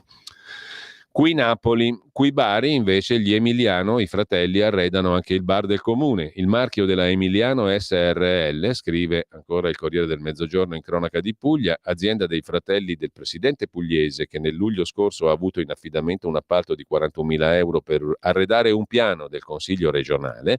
Insomma, l'azienda dei fratelli del presidente della Puglia, che è anche ex magistrato, compare sui mobili del bar del comune di Bari. La notizia è confermata dal gestore, che ebbe in concessione il bar nel 2014 durante il passaggio di testimone tra i sindaci Emiliano e De Caro. Ma acquistammo tutto il materiale da un'azienda alla quale mi rivolsi, dice il gestore del bar. Tengo famiglia, ma non li conosco. Sempre da Bari, il comune di Bari dopo la regione, mobili del bar della ditta Emiliano, ma l'abbiamo già visto, andiamo a Venezia dove anche qui crescono i reati nei capoluoghi. A Venezia più furti che a Napoli e a Palermo, scrive il Corriere del Veneto. Per quanto concerne invece Matteo Salvini, pagina 10 del dorso nazionale del Corriere della Sera, il mio è un caso internazionale, sarà una Pontida internazionale e vivace. Matteo Salvini vuole mantenere la promessa, scrive il Corriere della Sera, nessuno potrà dimenticare quanto sta accadendo a Palermo. Ieri Consiglio federale del partito a Roma, riunione inedita. Salvini ha dato la parola a Giulia Bongiorno, che ha rappresentato aspetti tecnici e legali del processo in cui è stata chiesta la condanna a Salvini 6 anni per la vicenda Open Arms. Una richiesta che neanche gli stupratori. Non patteggio, vado fino in Cassazione, dice Salvini. La senatrice leghista, che è anche l'avvocato di Salvini, ha fornito ai presenti le argomentazioni per sostenere la tesi del processo politico che sarà ripetuta in centinaia di gazebo della Lega nelle prossime settimane. Bongiorno ha dato la linea non solo sulla strategia difensiva, nessuna chiamata alle armi, nessuna voglia di acutizzare lo scontro con la magistratura, anzi piena fiducia nella magistratura, dice Bongiorno, ma al contempo consapevolezza che ci sono anomalie in questo processo. Insomma, Bongiorno argina l'impeto di Salvini. La manifestazione di fronte al Tribunale di Palermo pareva cosa fatta, i leghisti ne discutevano. Ieri pareva un po' meno sicura Bongiorno, ancora non si sa, decideremo nei prossimi giorni. Lo ha detto anche Andrea Crippa, vice segretario. In ogni caso l'iniziativa di piazza dovrà sembrare spontanea. Lo slancio deve nascere dall'indignazione popolare, scrive il Corriere della Sera. E sempre dal Corriere della Sera c'è tutta una paginata di Fabrizio Roncone su Viterbo, tra i colonnelli di Vannacci. Se marceremo su Roma? Sì, democraticamente. Domani la Kermesse, le prove generali del partito di Vannacci. Parla anche a proposito di personaggi Stefano Bandecchi, sindaco di Terni, ha appena firmato un'alleanza che porta Alternativa Popolare, il suo partito, nel centrodestra. Saremo i sinistrorsi della destra, annuncia il Bandecchi. 100.000 voti. Alle regionali finirà 2-1 per il centrodestra, prevede il Bandecchi. Sul Corriere della Sera c'è anche un'intervista di Roberto Gressi al professor Massimo Cacciari sul campo largo della sinistra. Il campo largo c'è, servono idee concrete più che scandaletti. si lavori sui contenuti, stop agli slogan, Meloni è brava ma la sua coalizione è divisa, autonomia e premierato sono bombe a orologeria. Mentre c'è l'intervista sul Corriere della Sera alla signora Sara Giudice, giornalista, moglie di Nello Trocchia, impelagata in una vicendaccia di presunti abusi da parte di una che si reputava abusata, ma forse no, si vedrà. I presunti abusi non c'entrano, la RAI mi toglie il diritto al lavoro, dice Sara Giudice. La richiesta di archiviazione non è bastata e la RAI ha deciso di non fare il contratto di Sara Giudice a L'Altra Italia, conduttore Antonino Monteleone, una nuova trasmissione che debutta su Rai 2. È la coda del caso esploso nei giorni scorsi, una presunta violenza sessuale nei confronti di una cronista che ha denunciato abusi da parte della signora Giudice e di Nello Trocchia, suo marito, giornalista de Il Domani. La sera del 31 gennaio 23, dopo qualche drink di ritorno da un locale, Trocchia, Giudice e la denunciante si baciano nel taxi che li riporta a casa. Baci consensuali, dicono i giornalisti. Estorti, denuncia la loro collega che ipotizza anche l'uso della droga dello stupro, il GHB, per piegare la sua volontà. L'inchiesta, alla quale manca l'audizione della denunciante, appura che non c'era droga. Il super test del caso, il taxista conferma la versione della difesa. Intanto la novità, la RAI non farà più il contratto alla giornalista, la direzione approfondimenti, dice l'azienda pubblica, chiarisce procedura formale di contrattualizzazione, né emessa alcuna matricola. C'era stata una proposta economica, spiega Sara Giudice stessa al Corriere della Sera, era arrivata la matricola per entrare e avevo già cominciato a lavorare, partecipando a riunioni e progetti. Il conduttore Monteleone l'aveva già coinvolta, Giudice, ero già dentro al programma con servizi già in via di realizzazione, pronta a una trasferta. All'improvviso mi è stato comunicato che il contratto era stato annullato. Motivazione: l'inopportunità. Il tutto per aver ricevuto una denuncia per la quale è stata presentata richiesta di archiviazione. Andrò avanti a testa alta rispondendo attraverso il lavoro. Faccio questo mestiere da 15 anni, non ho mai chiesto un favore a un politico per entrare in Rai.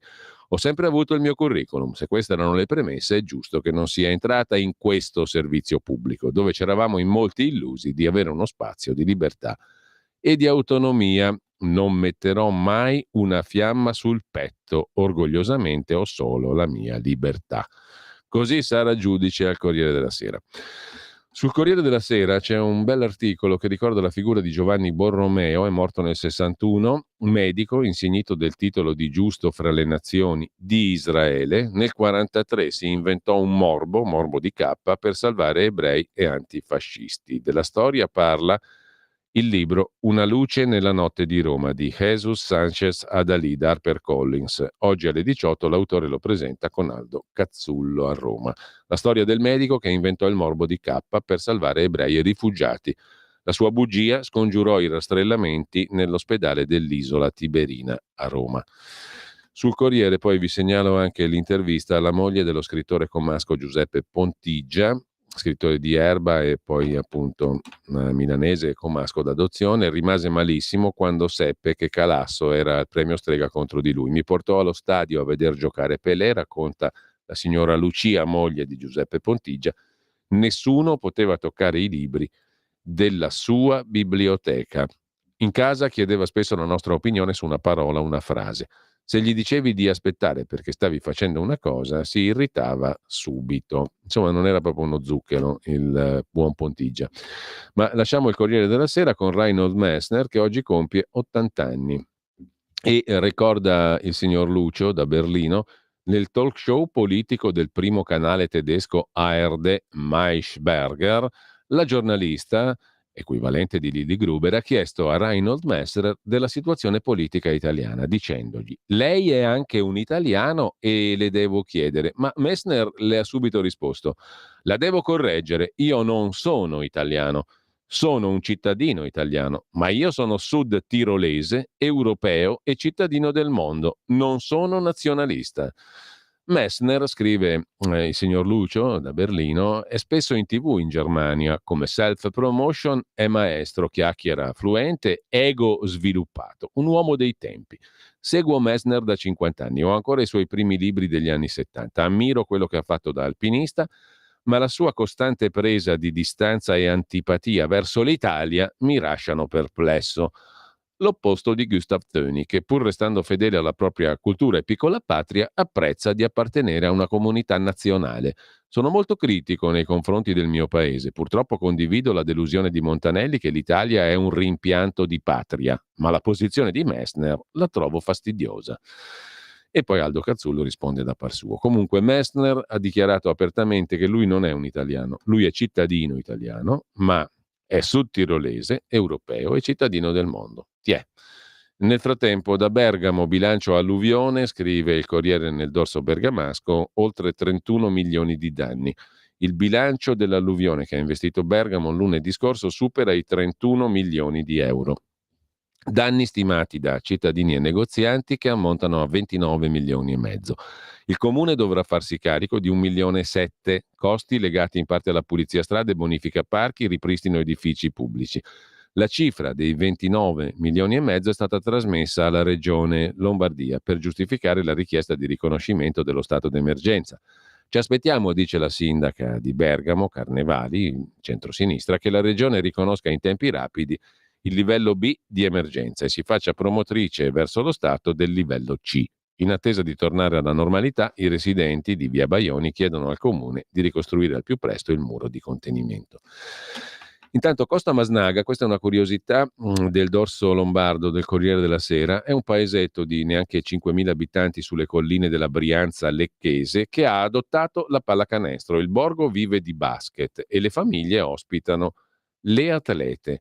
Il basket Costa Masnaga è un'eccellenza della pallacanestro italiana, prima squadra femminile che milita in Serie A2 e grazie al progetto Atleta in Famiglia le giocatrici che arrivano da tutta Italia e da vari paesi europei vengono ospitate dalle famiglie del paesetto della Brianza lecchese. Una bella storia raccontata dal Corriere della Sera, mentre il Corriere di Bologna si occupa del giro di vite sui coltelli a scuola. Pensate un po' che simpatia di ambientino scolastico. Più controlli a scuola per arginare l'uso di coltelli tra i giovanissimi. Lo ha annunciato il prefetto di Bologna, Visconti, che è intervenuto all'inaugurazione dell'anno scolastico in nome di Falù Zalla, il sedicenne ucciso da un coetaneo. La stretta sulle armi bianche è invocata anche dal provveditore Panzardi. Dal Corriere di Bologna a quello fiorentino, sulla sicurezza Firenze peggiora ancora, un altro comune del PD, terza in Italia per numero di denunce, prima per rapine, Prato e Livorno nella top 10 della criminalità, la provincia meno criminale Siena, secondo il Corriere della Sera. Dalla Gazzetta di Modena invece, a proposito di apertura delle scuole, nel giorno d'apertura scuole il servizio di trasporto pubblico a Modena sabotato. Ignoti si sono introdotti nel deposito della Seta, l'azienda di trasporto pubblico, e hanno iniettato silicone nel blocchetto di accensione di 50 autobus. Nel giro di qualche ora molti sono stati rimessi in servizio, ma ci sono stati ritardi sulle linee. Il Fatto Quotidiano invece si occupa delle panzane di Salvini sul processo Open Arms. Solo 2 cose di ciò che ha detto sono vere. È nato nel 73 e ha impedito l'approdo della nave dell'ONG in Italia. Insomma, Saul Caia e Antonio Massari si occupano di controbattere in tutto e per tutto alle affermazioni di Salvini, a partire da rischio il carcere perché la sinistra ha deciso che difendere i confini italiani è un reato. Parole a vanvera, sentenzia il Fatto Quotidiano, che come sapete è primo, secondo e terzo grado in una volta sola, e anche revisione.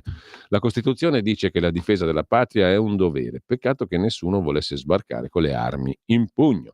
Dopodiché abbiamo una cosetta più interessante, cioè tutti gli amichettismi di destra ma anche di sinistra, tirerà fuori poi, lo ha promesso il Fatto Quotidiano, cioè le nomine nei ministeri. Oggi tocca al Ministero di Giustizia di Nordio. Il timone del Ministero di Nordio tra familiari, fedeltà di partito e di area CSM, con un occhio di riguardo per il Veneto, visto che Veneto, anzi Venezian, è il ministro Nordio. Il gineceo della giustizia, sodali, parenti e conterranei. Si parte da Giusy Bartolozzi, magistrata fuori ruolo, potente capo di gabinetto del ministro della giustizia. Al CNEL invece, l'avevamo visto prima, è già Natale, alla segretaria personale di Brunetta 30.000 euro in più in busta paga, già ne percepiva 95.000 euro lordi. Insomma, non è mica male come regalo di Natale a fine settembre. 2 pagine dedica il Fatto Quotidiano poi alla questione dei 5 Stelle, soldi, simbolo, eletti, la guerra dei due Giuseppe, ma noi a questo punto credo e sospetto che ne abbiamo già abbastanza piene le scatole. Ergo ci rivolgiamo alla musica, chiedo a Francesco in regia di appropinquarci a un altro pezzo di Jiro Rantala, questo magnifico pianista finlandese che abbiamo imparato a conoscere e che apprezziamo anche stamani. Dopodiché sarà con noi l'impareggiabile Max Del Papa, grande amico, grande collega.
E rieccoci qua, allora come detto poco fa dovrebbe essere già in collegamento con noi l'amico e collega Max Del Papa. Carissimo Max, buongiorno, buona mattina. Buongiorno a te e a tutti quelli che ci ascoltano. Qua c'è autunno, non so lì da voi, ma qui Beh, anche qua butta d'autunno ormai, ma dalle tue parti sarebbero previste anche piogge notevoli, copiose, pare di capire. Ma infatti oggi già sono cominciate, siamo in trepida attesa. Insomma, l'estate si è finita così, in un lampo, diciamo. Vabbè. Ma chi se n'è accorto? Chi ci ha capito niente? Ascolta Max, io voglio partire da una stupidaggine, ma tu ti senti italiano?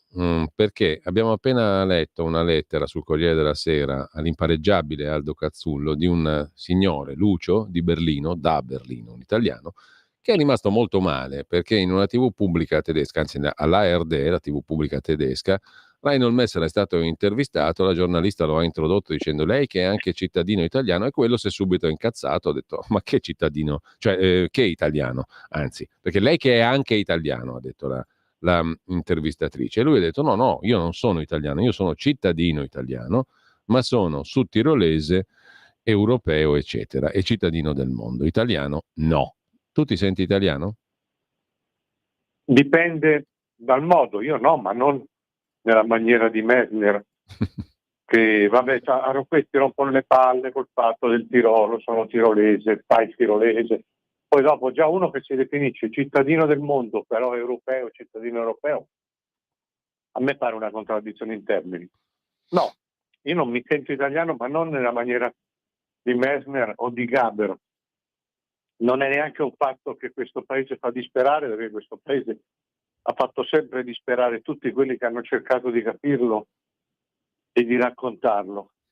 Non mi sento italiano perché semplicemente non sono io, credo, ad essere cambiato, che ho 60 anni, che ho un passato novecentesco addosso, ma vedo il paese che è cambiato, non lo ritrovo più, non lo capisco più, la mentalità è cambiata, non trovo più quello che si definiva il genius loci, cioè quell'insieme di caratteristiche, di usi, di mentalità, giuste o sbagliate, discutibili che siano, non le trovo più. Trovo, l'ho detto tante volte, una mutazione antropologica che non mi piace, peraltro, perché mi sembra neanche snaturato, mi sembra completamente perduto. Un processo che è in atto evidentemente in tutta Europa, con buona pace di Messner.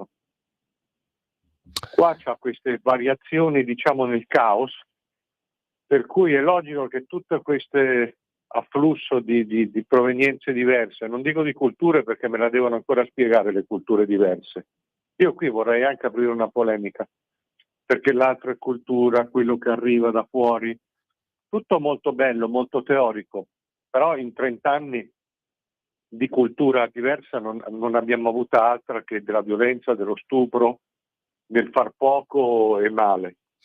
Semmai, sono gli altri che quando arrivano, nei casi migliori, prendono la cultura che trovano qua. E io l'ho detto già la settimana scorsa, mi pare. Mi capita di vedere, se passeggio per Milano, due italiani su 10, 2 milanesi su 10. Dopodiché quello che c'è è o quello che sta sdraiato fuori dalla stazione centrale perché è completamente andato, o quello che sempre davanti alla stazione centrale mi manda i baci, mi fa gli occhiolino, come dire vieni qua che ti faccio il bondino, o quelli che tagliano la gola, e poi nei casi migliori ci sono quelli che aprono bottega e dopo un po' gli cresce la panza alla milanese e dicono ehi, te che eri in Sardegna, io a luglio ero qua a lavorare. E questo è una cosa che a me mi incoraggia, perché mi riporta a un certo modo di essere italiano e milanese del Novecento, di quando sono cresciuto io. Questa è l'unica speranza. Poi però è una cosa anche molto limitata, perché mi pare che il paese, nei suoi giovani, in quelli che buttano i gattini dai burroni, in quelli che scannano le famiglie, in quelli che vanno a sentire Fedez, in quelli che non ce lo trovo più. Quindi no, non mi sento italiano io. No, poi ci sono, diciamo, dei rassicuranti tratti di continuità, perché stamattina facendo la rassegna stampa abbiamo avuto la conferma che la mafia domina a Palermo e che la camorra domina a Napoli, e non solo a Palermo e a Napoli naturalmente, però lì c'è una bella radice autentica, lì la patria continua a vivere in maniera prospera e sicura.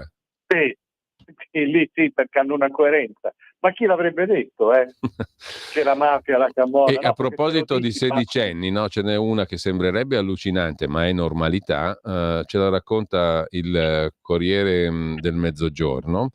Una storiella di questo genere, no? Un sedicenne che ha un obiettivo: scalare il più velocemente possibile le gerarchie criminali della periferia ovest di Napoli e assumere il controllo di una piazza di spaccio di droga tutta sua, tutta propria.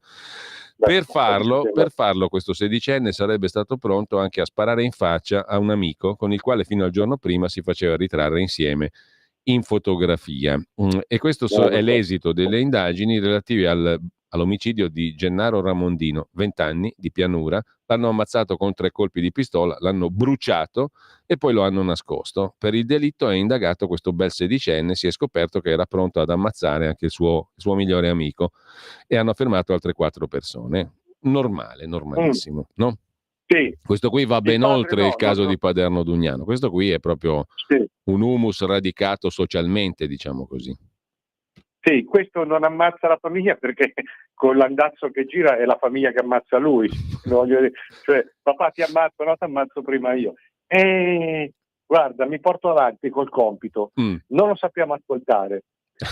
In galera no, che poi diventa delinquente. Esatto. Nessuno tocchi Caino, siamo tutti complici, siamo tutti responsabili. Certo. E poi qui però c'è la variante localistica, è colpa del nord affamatore e Sì. industriale. Se che ha poi sfruttato il passa Sud l'autonomia di fin dal Calderoli è la 1200. fine. Se poi passa l'autonomia di Calderoli, salvati che mi salvo io. Speriamo che Salvini vada in galera per questo nostro Sud che era così bello, era così mite, e oggi è tutta colpa, no, di Salvini, del coso, poi che al Sud facciano fuori gli immigrati o li prendano a servizio della mafia, della camorra, a me non cambia niente, non serve, non depone.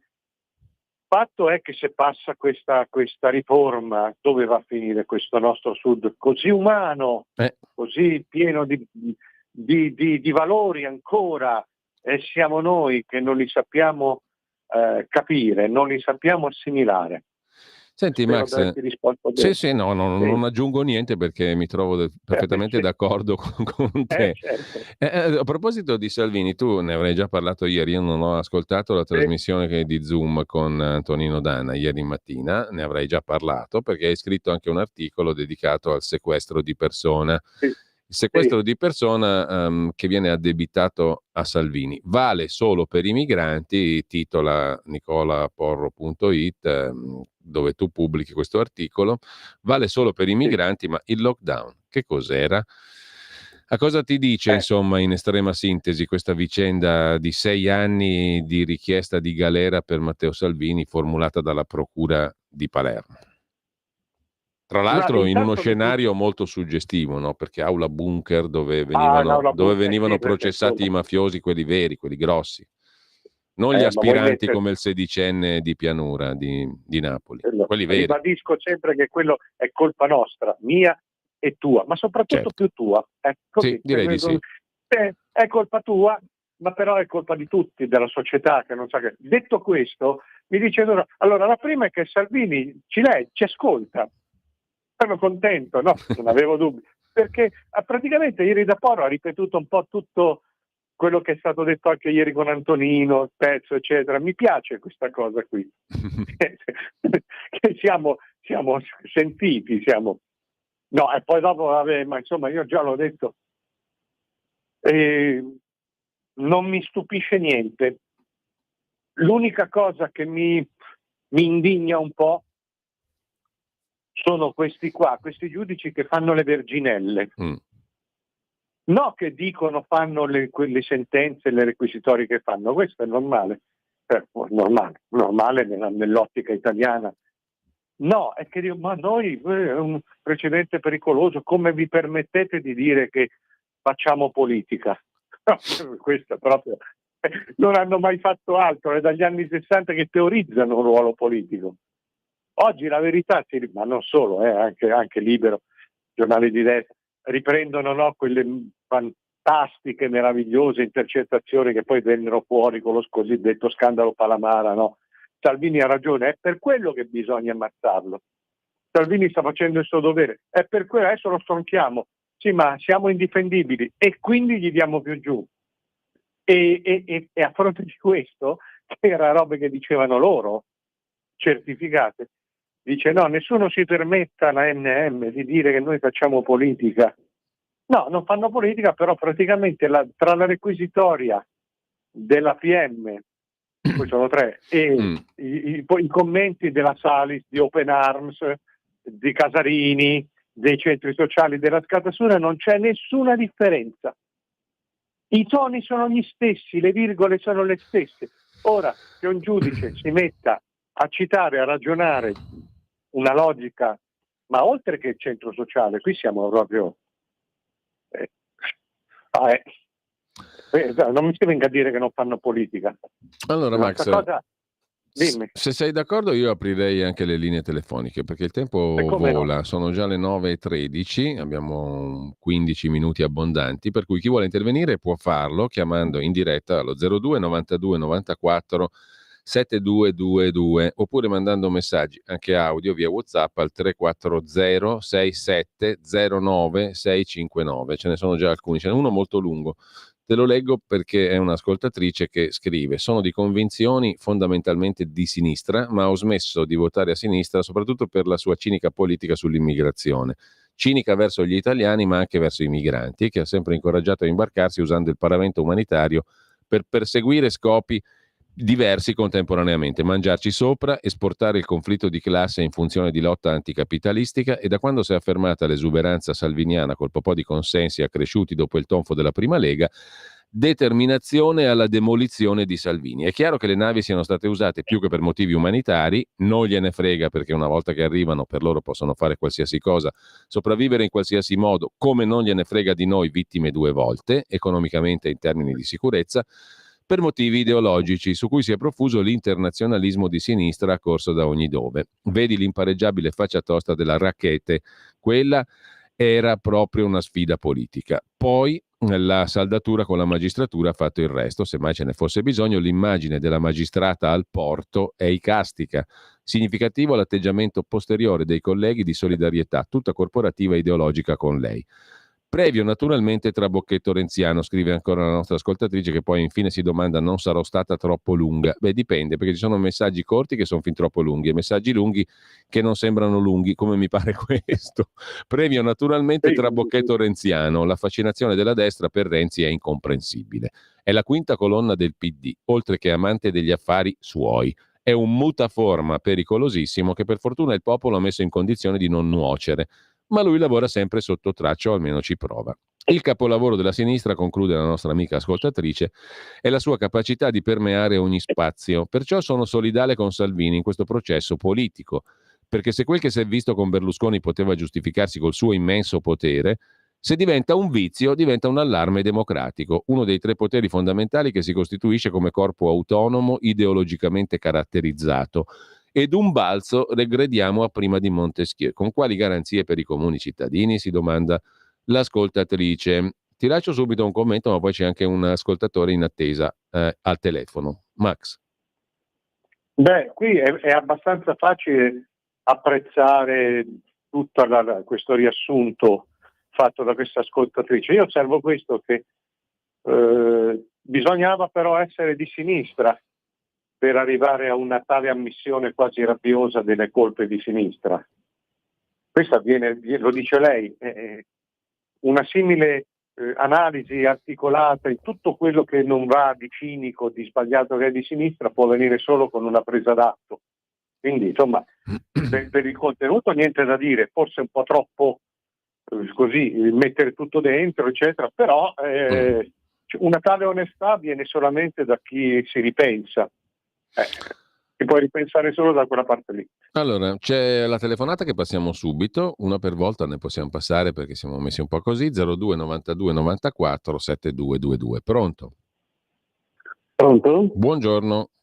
Buongiorno, complimenti per la trasmissione al dottor Del Papa.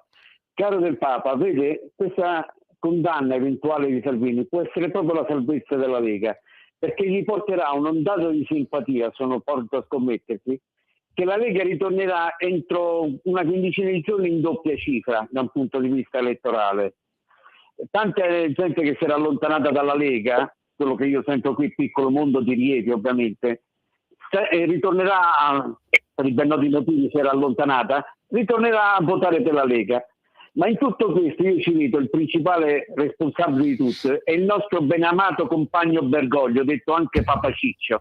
Quando uno dice che respingere i immigrati è peccato, va bene? Qui ci sono tutti i prodromi dello sfacelo che c'è in questo cazzo di paese in cui la Chiesa Cattolica ha un potere nefasto da 2000 anni. Un suo parere, caro Del Papa. Caro Del Papa, un suo parere. Caro Del Papa. Allora, bontà tua. Non lo so, mi sembra che questo sia un leghista, cioè ci preoccupa del fatto che così la Lega possa tornare a prendere consensi. È una posizione sua, può darsi, capisco il ragionamento. Io dico mettino due. Una è che Bergoglio evidentemente patisce l'alta quota, nel senso che le cazzate più grosse gli partono sempre in aereo. Non lo so, c'è sta roba qui. L'altro ieri ha detto la Cina con i suoi regimi democratici, è il posto dove neanche sanno che cos'è la democrazia, non hanno mai. Per Bergoglio la Cina è diversamente democratica. Sì, è vera questa cosa che di rimbalzo il Salvini potrebbe giovarsene, eccetera, però io ieri lo dicevo già con Antonino, bisogna anche considerare l'uso poi strumentale che viene fatto dalla comunicazione di sinistra, non dico l'informazione, cioè lì basta che Salvini lo condannino da 6 anni a un giorno e parte subito tutta quel prato basso, quegli agitatori, quei propagandisti di sinistra, i Raimo, i Saviano, le Chiara Valerio, che cominciano a dire, avete visto, è stato perché questi sono garantisti per i loro, no? Per le Savis. Se Salvini viene condannato a un giorno, lì parte subito una batteria, è un criminale, è un delinquente, è uno che ammazza i bambini, è uno che è come Erode, è uno che fa strage di migranti, li affoga lui, affoga i bambini. Questa roba, giorno dopo giorno dopo giorno, perché questi sono già pronti. Siccome sono commentatori a tariffa, sono lì proprio per farsi pagare per quello che per le cazzate che poi vanno a sostenere, no? E lì quello comunque un effetto ce l'ha. Salvini lo sa, perché batti, cioè partirà, non conta quanto verrà condannato, conta se verrà condannato anche in una maniera nominale. E allora lì sarà l'occasione per far partire subito.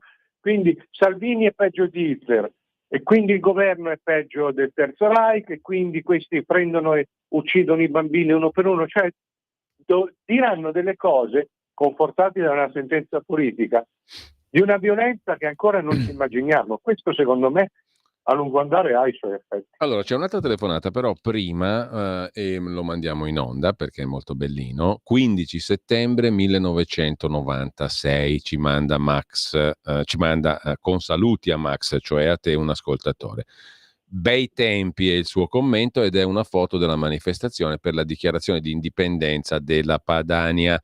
Siccome stanotte ho sognato Umberto Bossi che mi faceva gli auguri e che mi stringeva le braccia al collo, mi salutava, mi diceva ti ricordi quei tempi della radio quando te per tagliarla corta dicevi di questo parleremo alla prossima puntata, cioè ho avuto un sogno che neanche Freud serve scomodare, diciamo, perché di interpretazione abbastanza facile, diciamo così. Allora questa locandina che ci ha mandato il nostro amico mi sembra utile girartela, Max. Dichiarazione di indipendenza della Padania, bei tempi, saluti a Max, così come un abbraccio a Max lo manda Luca da Brescia e siamo sempre nell'ambito del mio sogno di questa notte.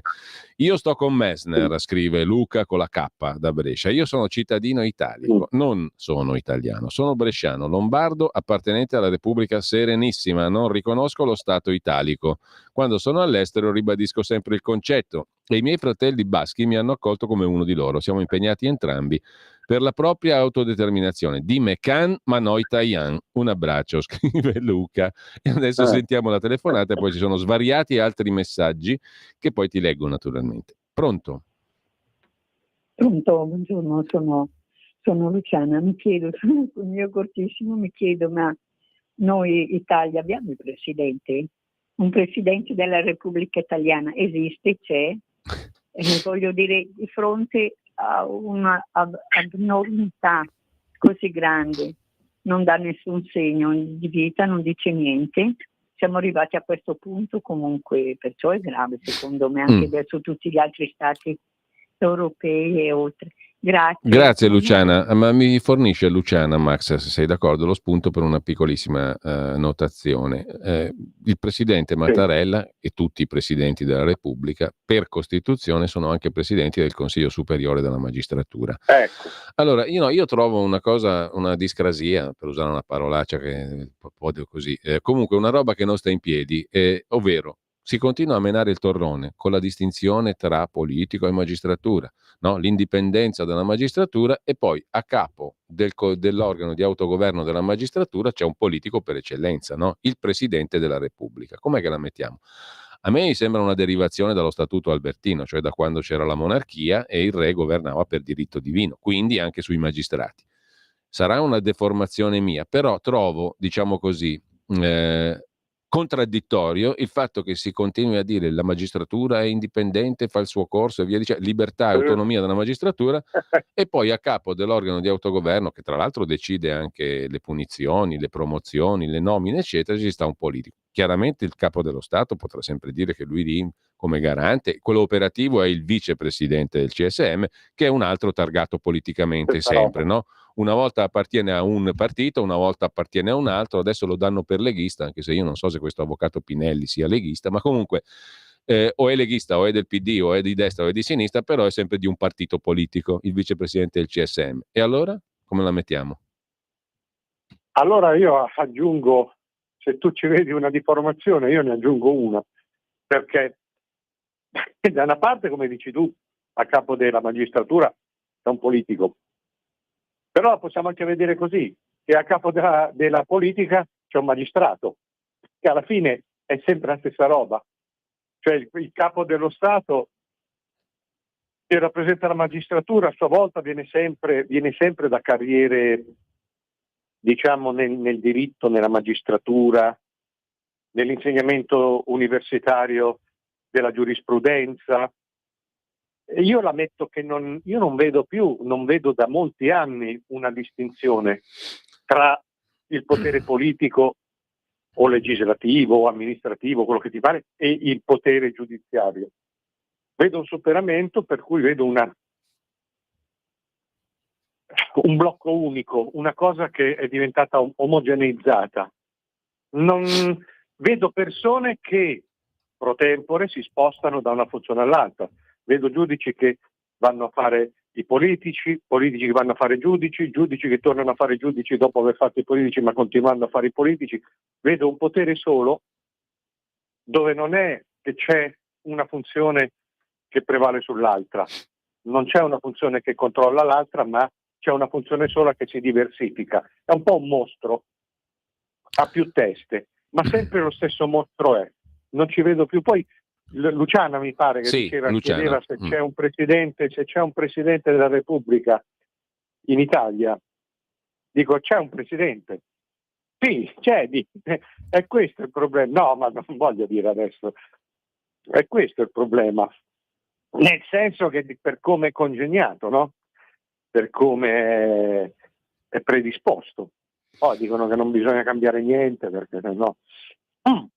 Allora, io non ho mai sentito. Io mi rendo conto, poi chiudo. Sì. Adesso è chiaro che Mattarella non può intervenire di fronte a una cosa, un processo in corso, perché sarebbe una cosa irrituale. Però io non ho mai sentito una parola da Mattarella quando venivano fuori tutti questi scandali ricorrenti, quando veniva fuori la strutturazione della magistratura in politica di sinistra, per cui tutto il fatto delle nomine, delle raccomandazioni degli uomini o controllati o protetti o mandati dalla magistratura nell'istituzione. Non ho mai sentito una parola, troncare e sopire. Quindi. Allora, abbiamo il tempo per una telefonata e l'ultimo giro di messaggi che sono nel frattempo arrivati. Pronto?